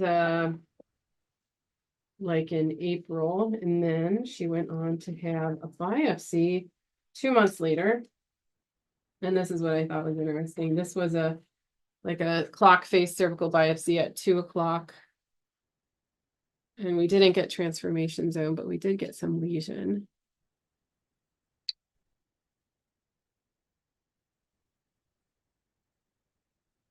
We have epithelium like this, which I think most people would agree looks like a lesion. In the low grade spectrum, you have perinuclear clearing, nuclear enlargement, and I was on with a resident on this day, so I decided to be educational and ordered some stains. I didn't think it was a high grade lesion, so I didn't even get myself in the trouble of ordering a P16, but I'm revealing my age a little bit here when I do KIs on these lesions. I just think they're interesting. Before we had HPV, sometimes we had to use these, and this is a little bit tangential, but that's certainly more KI than we would expect in a piece of benign squamous epithelium, even if the bottom is maybe over here in this sort of tangentially oriented part. But what I thought was interesting is her high-risk HPV was negative, but even though this is I think that might be the control, sorry. No, this is the tissue. This is the patient's cervical biopsy for low risk. So Anjelica, you were talking about like how easy these are to read. I find actually the low risk ones, ironically, to be more difficult to read because what you expect is this nuclear pattern with the kind of bigger staining of the entire nucleus, and it doesn't always behave. See how there's a little bit of like blushy stuff in the background, but this is one that really behaved. And I also thought it was interesting because she has a low risk HPV cervical lesion, which is not so common. And when you try to read about these in the literature, it's a little hard to drill down on it. The concept of like a cervical condyloma, which is what maybe some people would call these, but I don't know that I've ever encountered one before, but I don't know that I ever went looking for one either. Like I said, I don't normally do HPV on these patients. I did it because I was on with a trainee and we were trying to kind of talk about HPV testing, and I try to follow up with my trainees and show them the stains the next day. So this is certainly interesting, but I think probably most people would have just called that LSIL and moved on. But when you think about correlating, HPV positivity rates with people who have lesions, this is certainly something that kind of like sneaks in the side. And also maybe we kind of almost dismiss because these lesions are so low risk. When I talk about this with my clinical colleagues, I've heard some feedback that they see cervical condylomas occasionally, but they don't usually biopsy them because they know what they are and they just know that they're not a high risk lesion, right? So I can't quite get to the bottom in the literature, as I'm sure you know, Anjelica. Anytime you try to look up anything that has to do with cervical cancer, cytology, and HPV, you can kind of like go down 15 rabbit holes, and some of the papers are a little bit older, so it's hard to tell.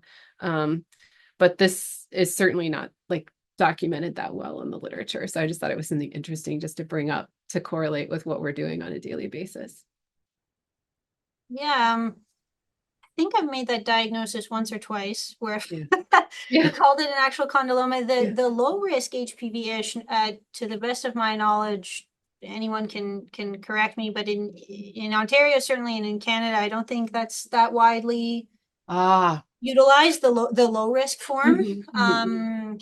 I have a bit of experience with it during my fellowship, and like you said, the pattern is usually that more kind of like nuclear as opposed to the perinuclear Yeah. dot-like. But Yeah, sorry to interrupt, but I will say the time we use it the most is when a clinician has a patient and it's like a sensitive topic of is this or is this not a condyloma? And we tend to use it in that setting a lot more. Yeah. I don't know. I was really just doing this for education purposes, and then I stumbled upon something interesting. But that's interesting that you don't use it as much where you are now. I can see how the high risk would be maybe more diagnostically important. Yeah. All right. We're going to move on to Parnian.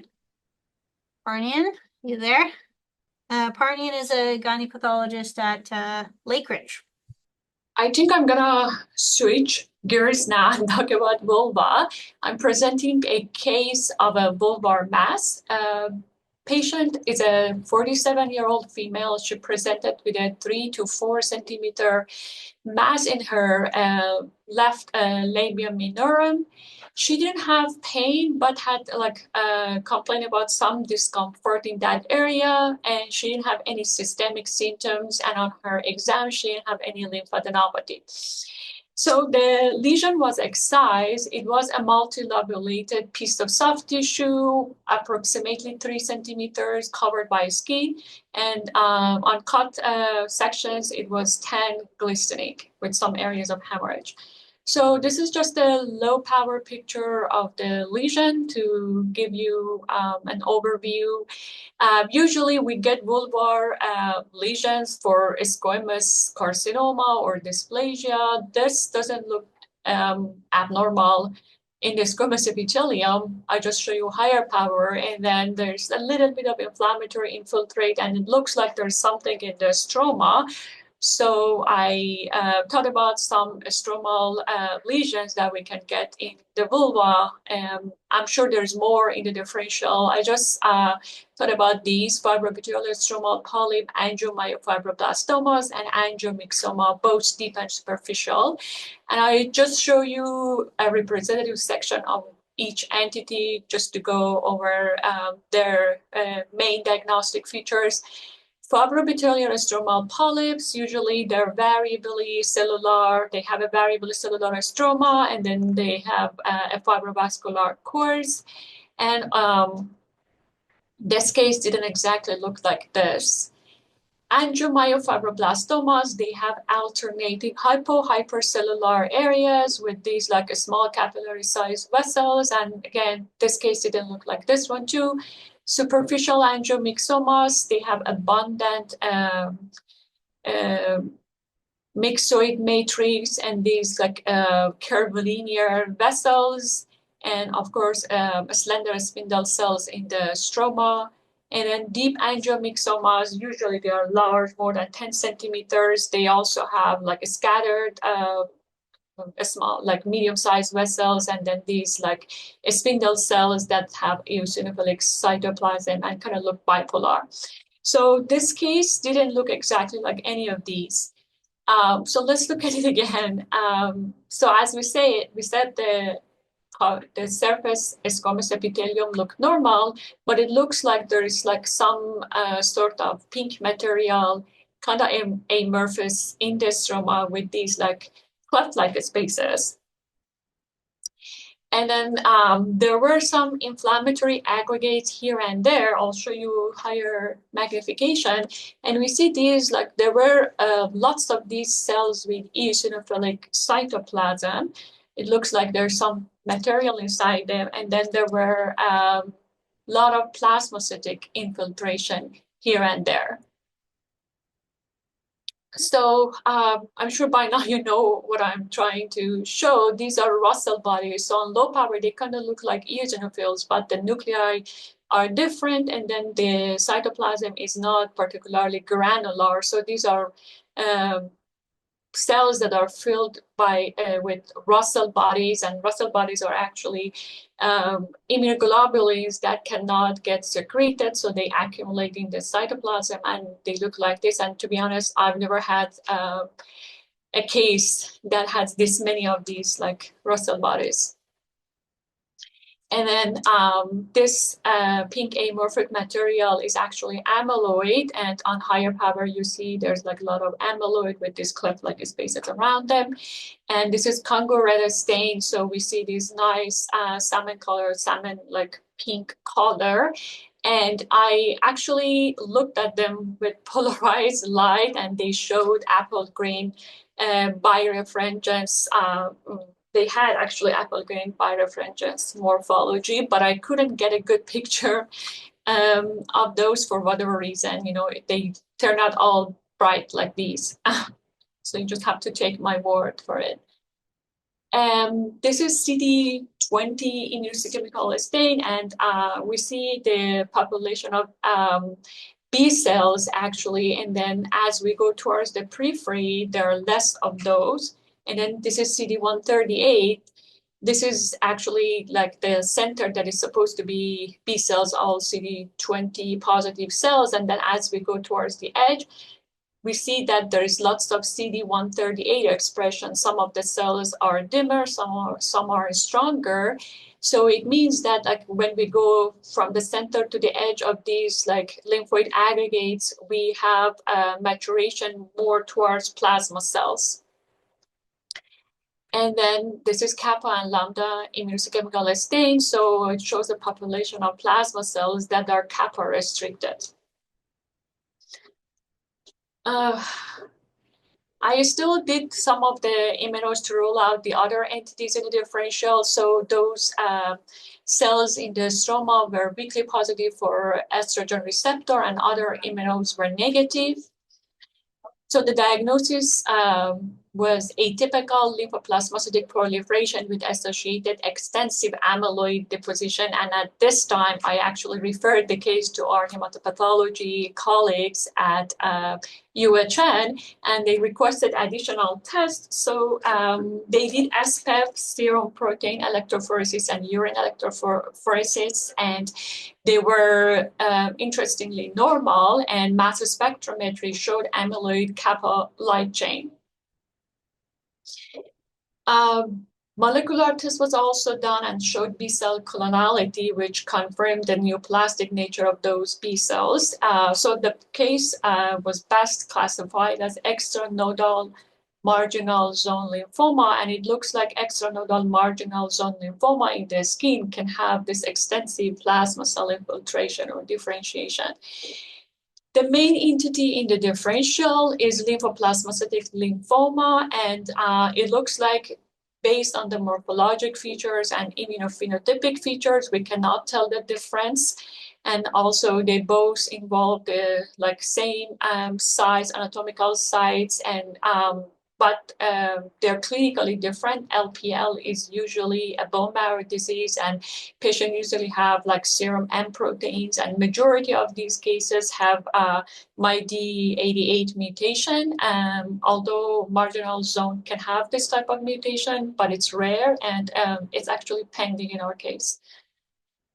The patient had imaging which didn't show any mass or lesion anywhere else in her body, so it was a localized disease in her, and she was treated with radiation, and she's doing fine. There aren't that many cases reported in the literature about like vulvar lymphomas. I found a couple of studies. For example, this one, they had 186 cases of non-Hodgkin lymphoma in the female genital tract. Only 4 of them involved the vulva, and majority were in the ovary and uterus. And then they discussed that obviously vulvar lymphomas are diagnostically very challenging. Most of the time they're part of a systemic disease, but they can be the presenting symptom actually in patients, usually as a painless mass in the vulva. And then in this study, they also presented a case of non-Hodgkin lymphoma in the vulva, which was diffuse large B cell, and then they found additional 29 cases of vulvar non-Hodgkin lymphomas. Majority of them were diffuse large B cell and followed by follicular lymphoma.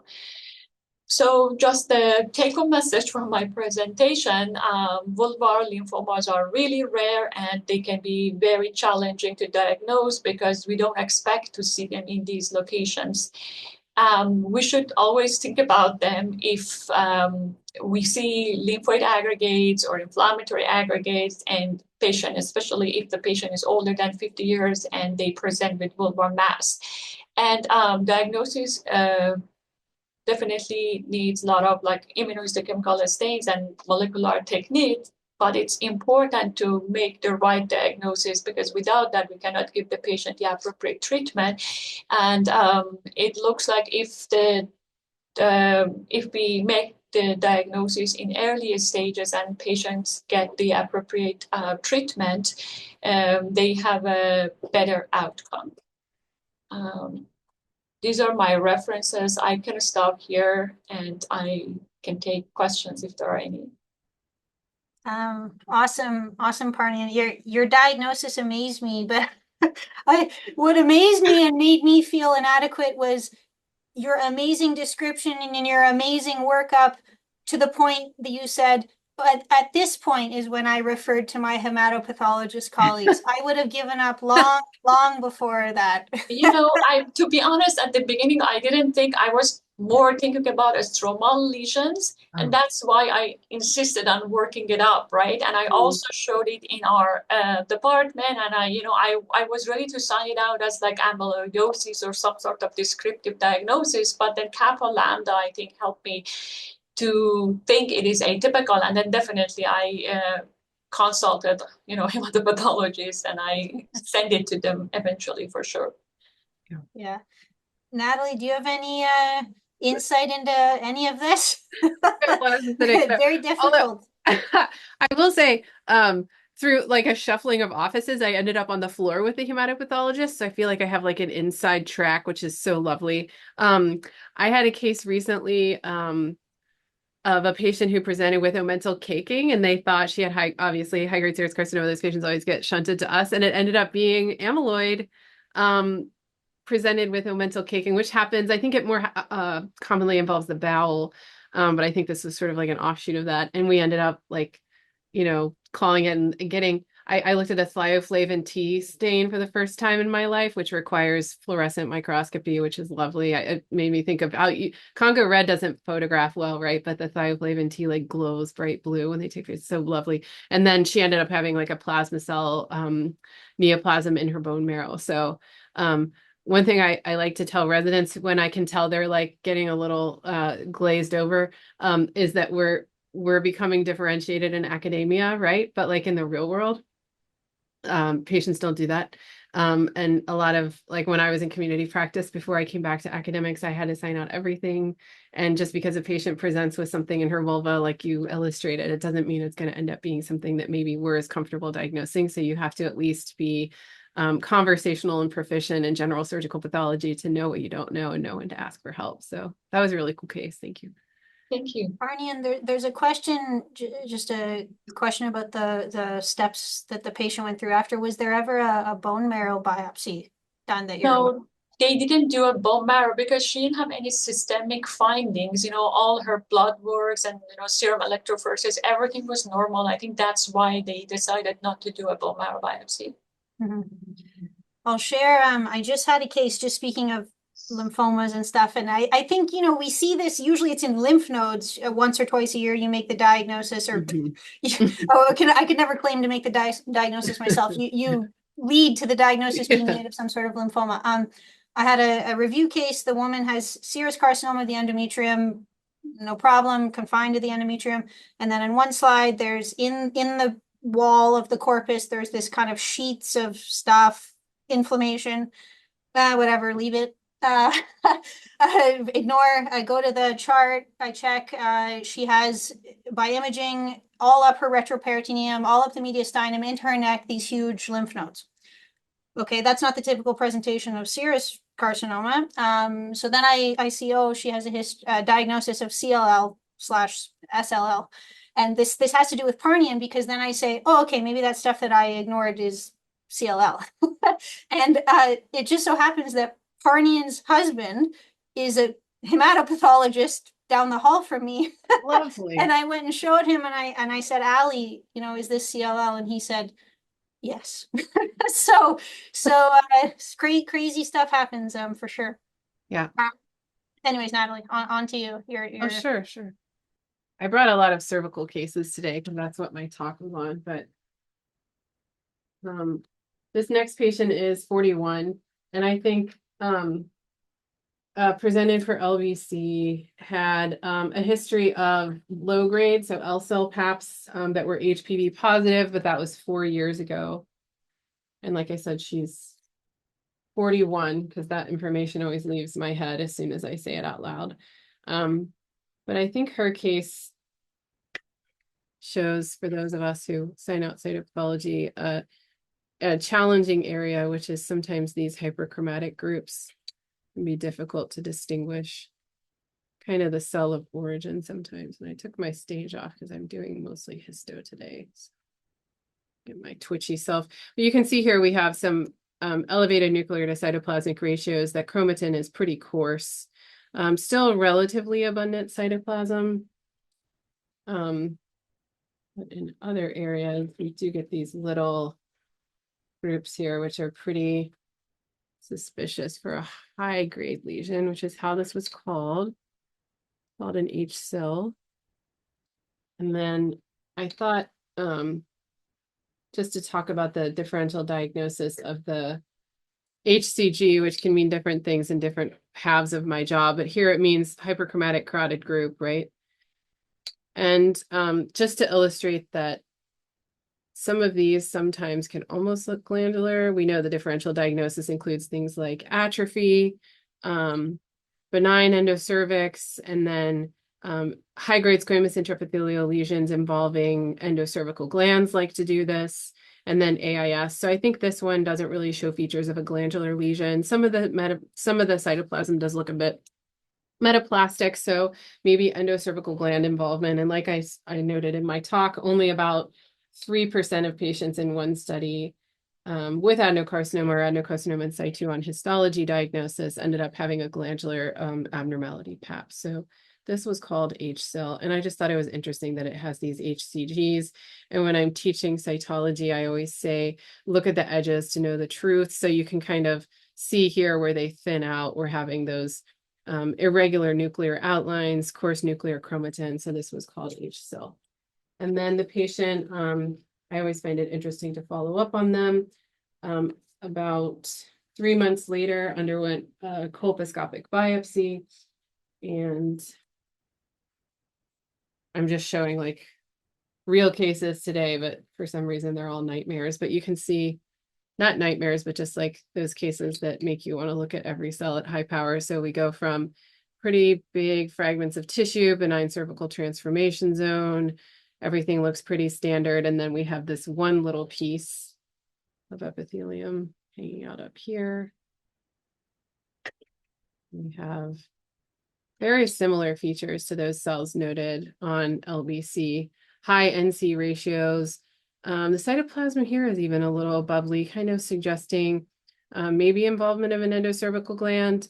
I believe they attempted to do immunohistochemistry on this and the tissue was gone. It was signed out descriptively in a very lovely fashion by one of my colleagues who called it atypical squamous epithelium 2 slant for further classification. The possibility of high-grade dysplasia cannot be excluded. So, cases don't always read the textbook, but nonetheless, she went on to receive a LEEP excision, which, Anjelica, you said you don't see cones much, so you'll feel more comfortable with this. But I say sometimes LEEP excisions are demonstrate thermal artifact, which is the nicest way I can describe it. But this one does have quite a bit. But I thought what was interesting is that it correlated that initial finding of the hyperchromatic carotid group on liquid-based cytology with the subsequent biopsy, which just had that little teeny tiny piece, with what we can see here on histology is clearly involvement of an underlying endocervical gland by a high-grade squamous intraepithelial lesion. And there might be, she's 41, so there might be some involvement of the surface epithelium. but it's become a little bit attenuated, and whether or not you sort of buy into the concept of quote unquote thin sin or thinned out cervical intraepithelial neoplasia, I think they can be pretty hard to recognize.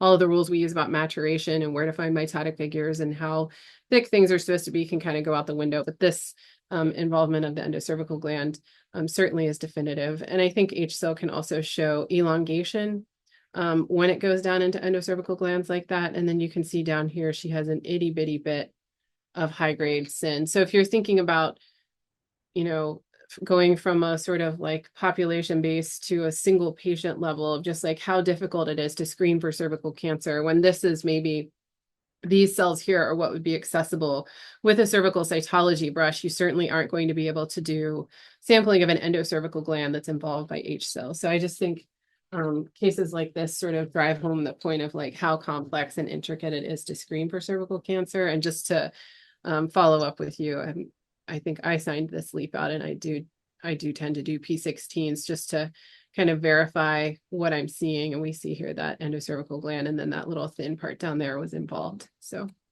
I hope that case was interesting. Thank you. Yeah, cervical biopsies are not easy. No, they're not. They I mean, require they full can brain be of like anything, but Yeah. I mean, if you think they're all easy, then I think you're missing stuff. Yeah. No, it's also that flat H cell. That's the problem always. Yeah. Yeah. And I feel like that, Dr. Plotkin, I feel like that kind of undergoes like it goes in and out of favor in the literature, like whether or not we should be calling these thin lesions high cell, because I don't know about you all, but I tend to see a lot of things kind of like called sin 2 on a biopsy, and then I get a leap and there's nothing there. But then you get these kinds of cases and you're like, wow, well, the only thing that was accessible was like maybe 6 layers thick. And then she had all this dysplasia just hiding from us, you know, and the only way we're going to find it is to go excise a piece of her cervix. And you know, you're always weighing benefit and cost of intervention with younger patients and cervical competency and fertility. So it's so hard to do these cases, I think. Agree. Yeah. Anna, anything or? Yeah, no, that's it. Okay. I think we'll move Great on. case, I think. Thank you, Natalie. Yeah. Thank you for, it's nice to see your face. You could figure out your camera. So hello. You won the struggle. Yeah, so now we're going to move on to Zara. So Zara is a gynecologic pathology fellow in Ottawa. First of all, I would like to thank you for giving me this opportunity to share our case with you. I'll present a case of a patient with a challenging para-adnexal neoplasm.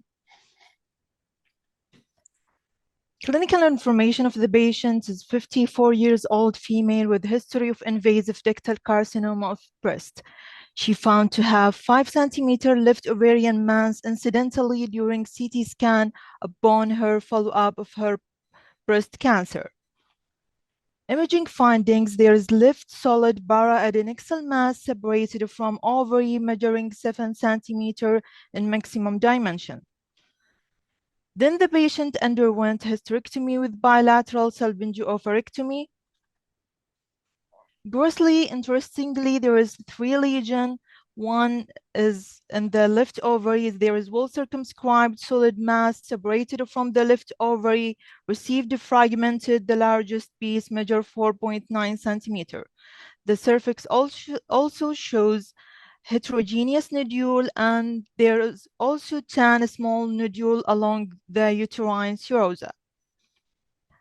The cut surface of the lesion is solid tan with some cystic changes. Histologically, the low power view of the para-adnexal mass, it showed fairly circumscribed lesion with some thick-walled blood vessels. A tumor in low power from solid sheet with predominantly staghorn blood vessels. More pictures of staghorn blood vessels, and there is also some areas of hellenization. Some areas showed short fascicles of ovoid spindle cells. Other areas showed sheet of epithelioid cells with indistinct cell borders, eosinophilic cytoplasm, round to oval nuclei with fascicular chromatin and prominent nucleoli. Other areas the tumor cells exhibited a rhabdoid morphology with eccentric nuclei, abundant eosinophilic cytoplasm, and cytoplasmic inclusions. The low power view of the cervix showed all-defined lesion with calcification.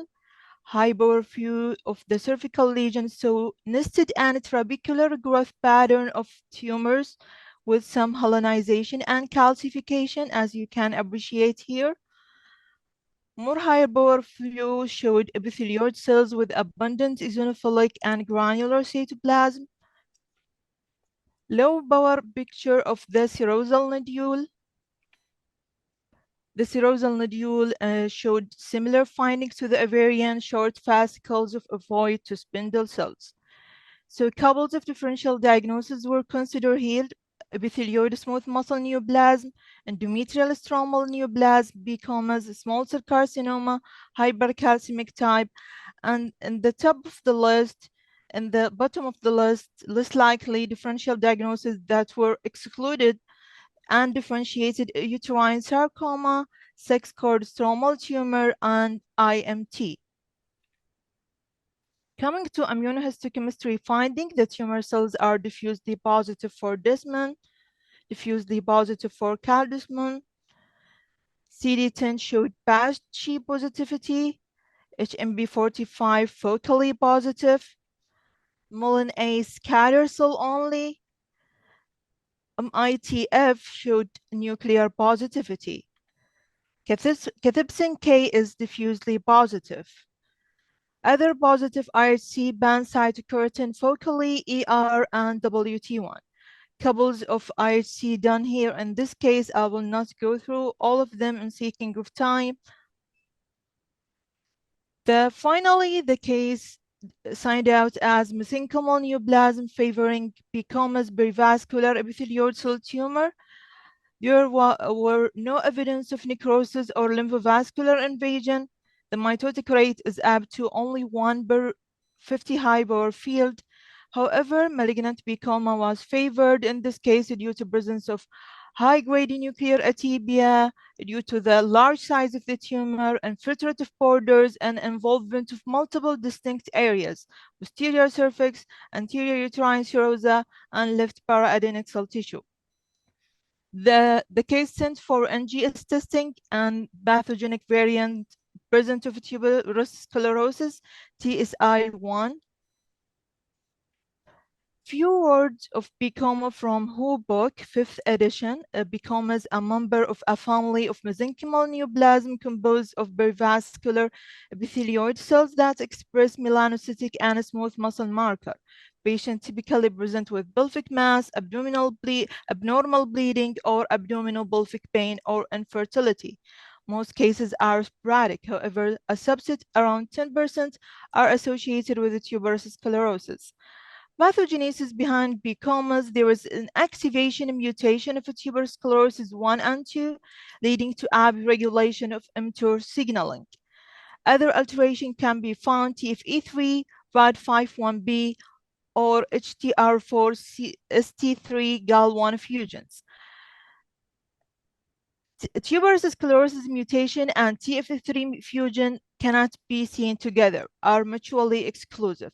Distinction of BComa from smooth muscle tumor is important, giving the possibility of a treatment of mTOR inhibitors. That's it. Any questions? Cool. Natalie, thoughts? I guess I feel like mesenchymal lesions sort of deserve their own several hour lecture, but I mean, this is one more time when I can maybe reveal my age. I feel like just the options, like the menu has gotten so much bigger now that it's becoming more molecularly refined. And I find that also, like, it makes it harder and it makes it easier, because I feel like it's harder to make maybe a diagnosis that we would have done on histology alone in the past without molecular information. So sometimes I almost end up being more general, especially if I don't have all of the information yet. So I think this is another time where we're living through a paradigm shift. and the number of diagnoses that we can confidently make just based on histology are kind of shrinking. I don't know, Anjelica, how do you all handle these? Is it different where you are? No, I wouldn't Yeah. say it's different. I would say that we put like for the diagnosis of PCOMA, we put a heavy emphasis on something that supports it from a molecular perspective.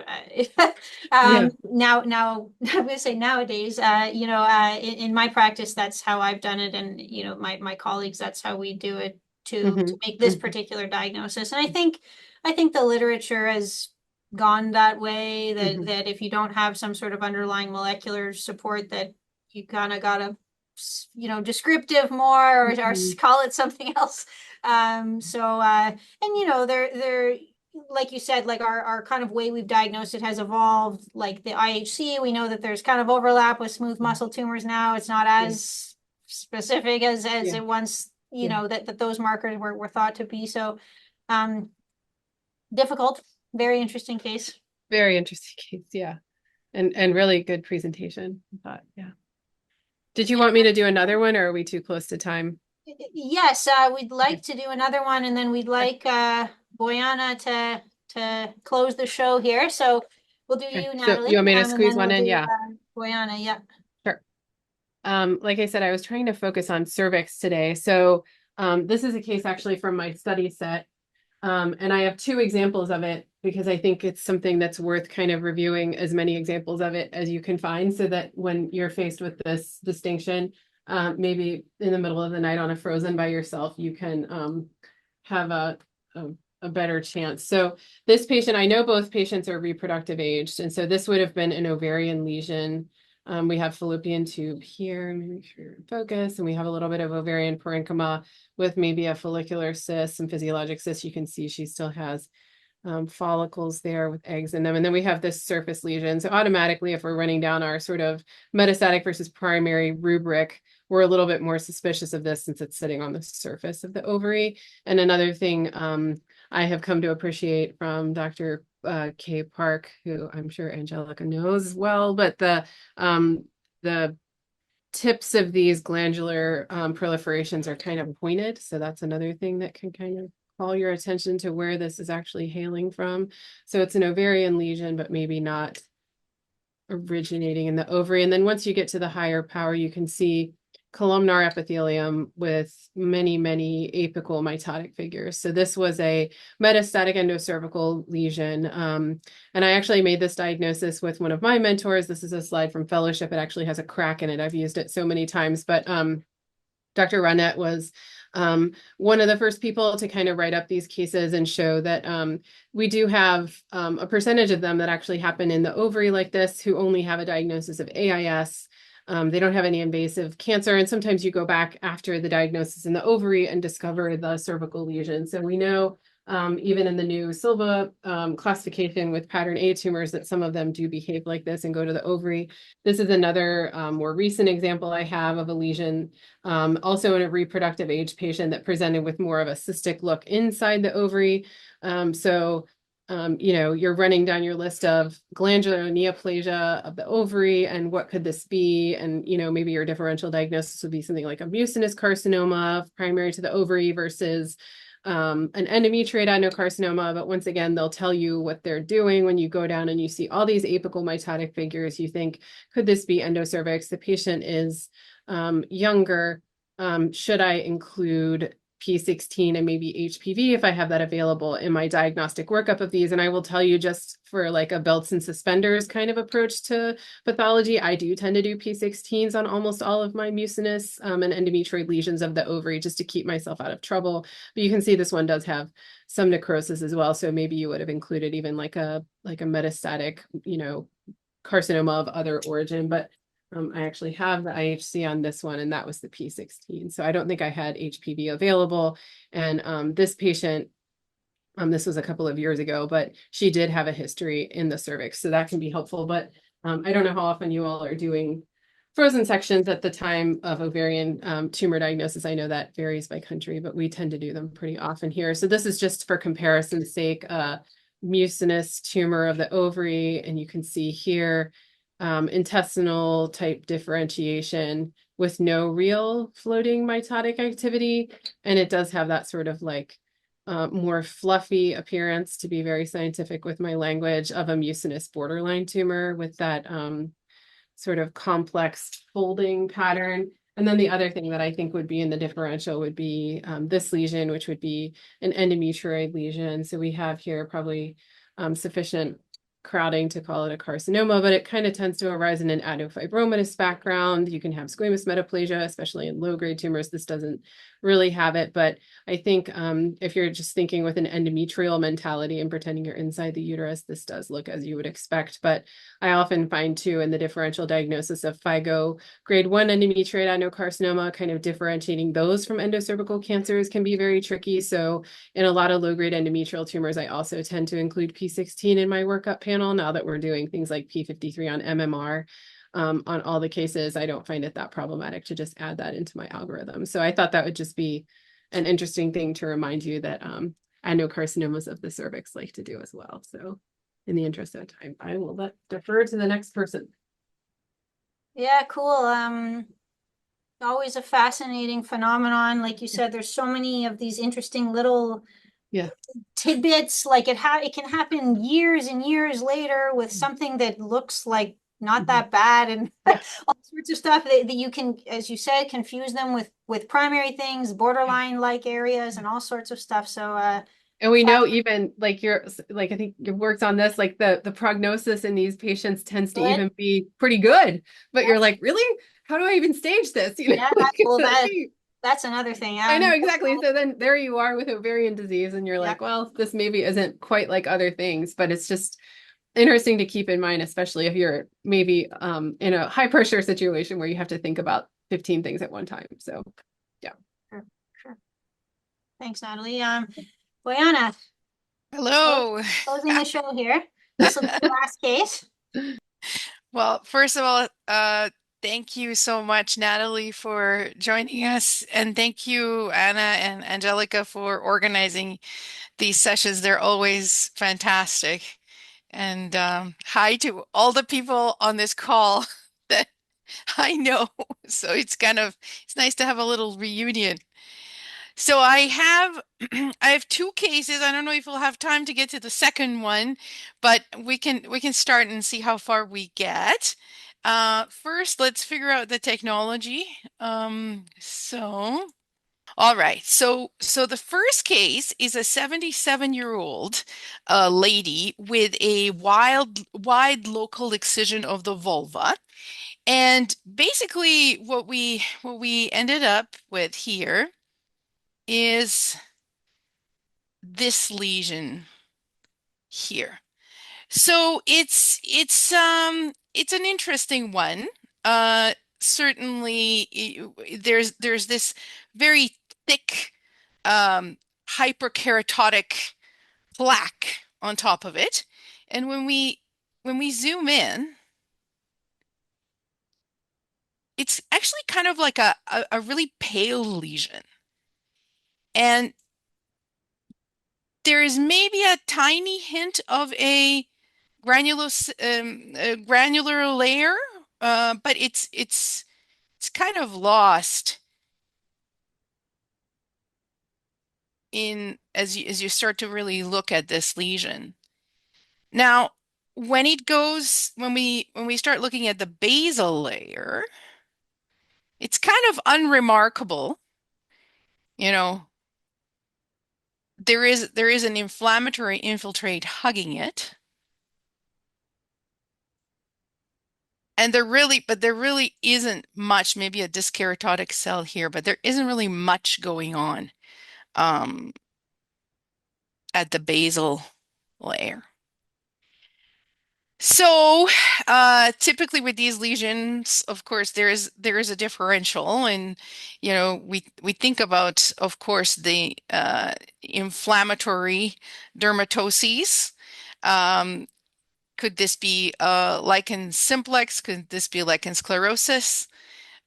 We also think about the neoplastic lesions, and this is, one of the ones where it doesn't really look like your usual VIN, and it didn't quite have the features of a differentiated VIN.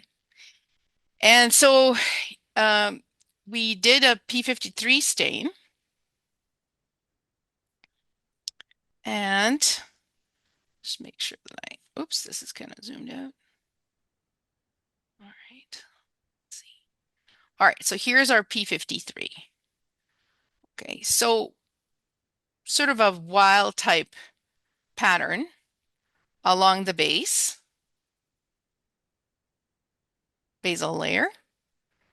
And then we got our P16, which was in some areas of the lesion, kind of like what I would like to see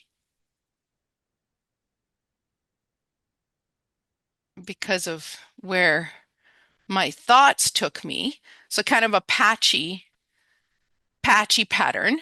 But then there was this other area that I, really would call, um, block positive staining. If I didn't really know what else was going on in their lesion. So that was a bit confusing. But again, it was just this tiny little focus, whereas the rest of the lesion had this patchy pattern. Now, we unfortunately do not have HPV in situ hybridization. And this is a little bit frustrating. It has to do with the immunohistochemistry platform that we're using. So that's a little bit unfortunate. So I guess the other option in this case would have been to maybe do a molecular testing for HPV. But there was a paper recently that came out from Carlos Parajeran's group that actually looked at the use of CK17, SOX2, and GATA3 immunohistochemistry to elucidate some of these difficult vulvar lesions. So one of those three that we had was GATA3, and that's what we did here. And what they showed is that in the majority of these Vavin lesions, which are lesions that do not have a P53 mutation, so they're P53 wild type, but are not HPV associated, you have loss of GATA3 expression, particularly in the basal layer. And so that's basically why I'm bringing this case, is because, and remember, this patient is 77 as well. So this is where I actually found GATA3 for the first time, trying it out in this context was quite helpful, because there is a loss of GATA3 in the basal layer, and particularly pretty much in the entire thickness of the lesion in the area where we saw this funny P16 expression. So we showed this around, and we basically ended up calling this vulvar verruciform acanthotic lesion with a big comment. But I think this is, we're in this brave new world of vulvar pathology. I think this is a Vavin. So an HPV independent P53 wild type lesion. And these lesions can this actually extended to the margin. And so it's important that they are completely excised, because they can, in fact, recur as squamous cell carcinoma. So that's case number 1. Boyana, I think we'll talk about that in just a minute. I think we'll have to tempt people with case number 2 for next time. Fair enough. Just to let Natalie go, particularly, and yes. But people can see it there. I see it on the side. So next time, Dr. Georgievic will kick us off. But yeah, cool case, Boyana. Natalie, any comments on this? Things. No, I'm happy to stay, but I will say, like, vulvar pathology, I feel like I sound like a broken record today, but vulvar pathology is another thing that has just undergone like a real culture shift, you know, and I think it's all related to like easier access to immunohistochemical staining and better definition of the disease process. I thought you using GATA3, it's very interesting because I find when these new papers come out, I'm always very hopeful because I think even when you do have access to HPV, some of these cases can be really difficult to like if I had a nickel for every time a P53 was just like really easy to interpret, I wouldn't be rich. Do you know what I'm saying? Like it's Yeah. really hard. And a lot of times, you know, the specimens are very small and tangentially oriented and not easy to diagnose. And I'm very lucky that I have dermatopathology colleagues who are very close and I can go visit them. Sometimes people don't have that. And then I always call vulva kind of like no man's land because I feel like dermatopathologists are not entirely comfortable diagnosing these because often the gynecologists are the ones doing the biopsies. And so we're looking at the material, but we are not dermatopathologists, right? So when you start to get into Yeah. these lichen simplex chronicus patterns that can superimpose on other things, it's sort of like the only choice we have is to like all hold hands and do this together because you know what I mean? Like I have a colleague and she's very funny, but she'll always be like, well, I can help you, but are you sure it's not one of your things? And she makes this motion to me and she means like Devin and HSIL and like, can you please get rid of all that? And then I'll help you with the other stuff. So I think we sort of have to like link our brains together because I think it's the only way we can take care of these people because often these diseases are very like morbid and the patients present at late stage because there's a lot of barriers to sort of presenting for care. And even on the dermatopathology and gynecology side, like they kind of don't know who should be managing these diseases sometimes either. So I always try to go the extra mile for these patients because they're really hard cases, but that you can make a big impact on someone's life. So that was a really cool. Yeah. Yeah. Yeah, I just find like a few years ago we would have just waved our hands And been descriptive. and been descriptive, and then the patient ends up not getting the right care. And in this case, it really did extend to the margin. So Right. yeah. Yeah, that's an interesting one. I'll have to keep I had seen Dr. Parharan's paper, but I'm gonna reread that again and maybe try it on a few cases too, just to give myself more tools to use in these cases for sure. Yeah. Yeah, I can't say I've ever used GATA3 in this context, so maybe I'll give that a shot too.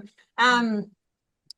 I agree with the overlap between dermpath and gynepath. I often show these to dermpath as well, and I think they're kind of like, meh. Yeah. But I will share two things that I've learned from dermpath colleagues. One, with this particular phenomenon that is HPV independent P53 wild type VIN or VAVIN, if it really is a focal lesion, that is a concern. That is concerning. And then the other thing is that this appearance, which isn't that atypical, although it's architecturally abnormal, what I've learned from them is if there isn't an inflammatory explanation for this stuff, then you really need to consider that this is something VIN of some Absolutely. kind, Yeah. no matter how cytologically banal it looks like. So if the level of inflammation can't explain what you have there, like that concerns them, which I think is a very reasonable, practical thing, right? Even if they themselves can't explain Yeah, that's a good way of diagnose thinking what about it it. is. I like that. They I'm just putting up the article so yeah, people can great. read it. Oh Yeah, Okay. great. Yeah, the CK17, there's a few papers on that, but again, I don't know how Yeah. widely available that is, at least Yeah. in our community. If Yeah. anyone has experience, let us know. But Yeah. yeah, cool. Awesome. Cool. Bayona, next time you're up first. Yeah, it's actually the second case turned out to be quite cool. So yeah, they'll definitely save it for next time. We'll entice people for next time. Awesome. I'll thank Natalie personally, and then I'll pass it over to Anna. Okay. I will just join this quick conversation. I would say sometimes degree of inflammation is such that you're still not sure if inflammation explains enough those lesions. And I do find we have a bit of discrepancy between our dermatopathology colleagues and ourselves, how we call these lesions quite often. Natalie, thanks a lot. It was amazing and lovely to see you again, and all the best. And thanks a lot for finding this time and spending with us almost over 2 and a half hours. That was great. I really like the format. Thank you all for planning. I know a lot went into today. I appreciate you inviting me. Thank you. No, we love that informal meetings, and everybody's free to jump in and speak. Thank you. Awesome. Thank you again, and see everybody. And just for everybody, we have evaluation form in the chat. Please, please fill it in, and we're looking forward to see you soon. Thank you. Thanks, Bye. everyone. Bye. Bye.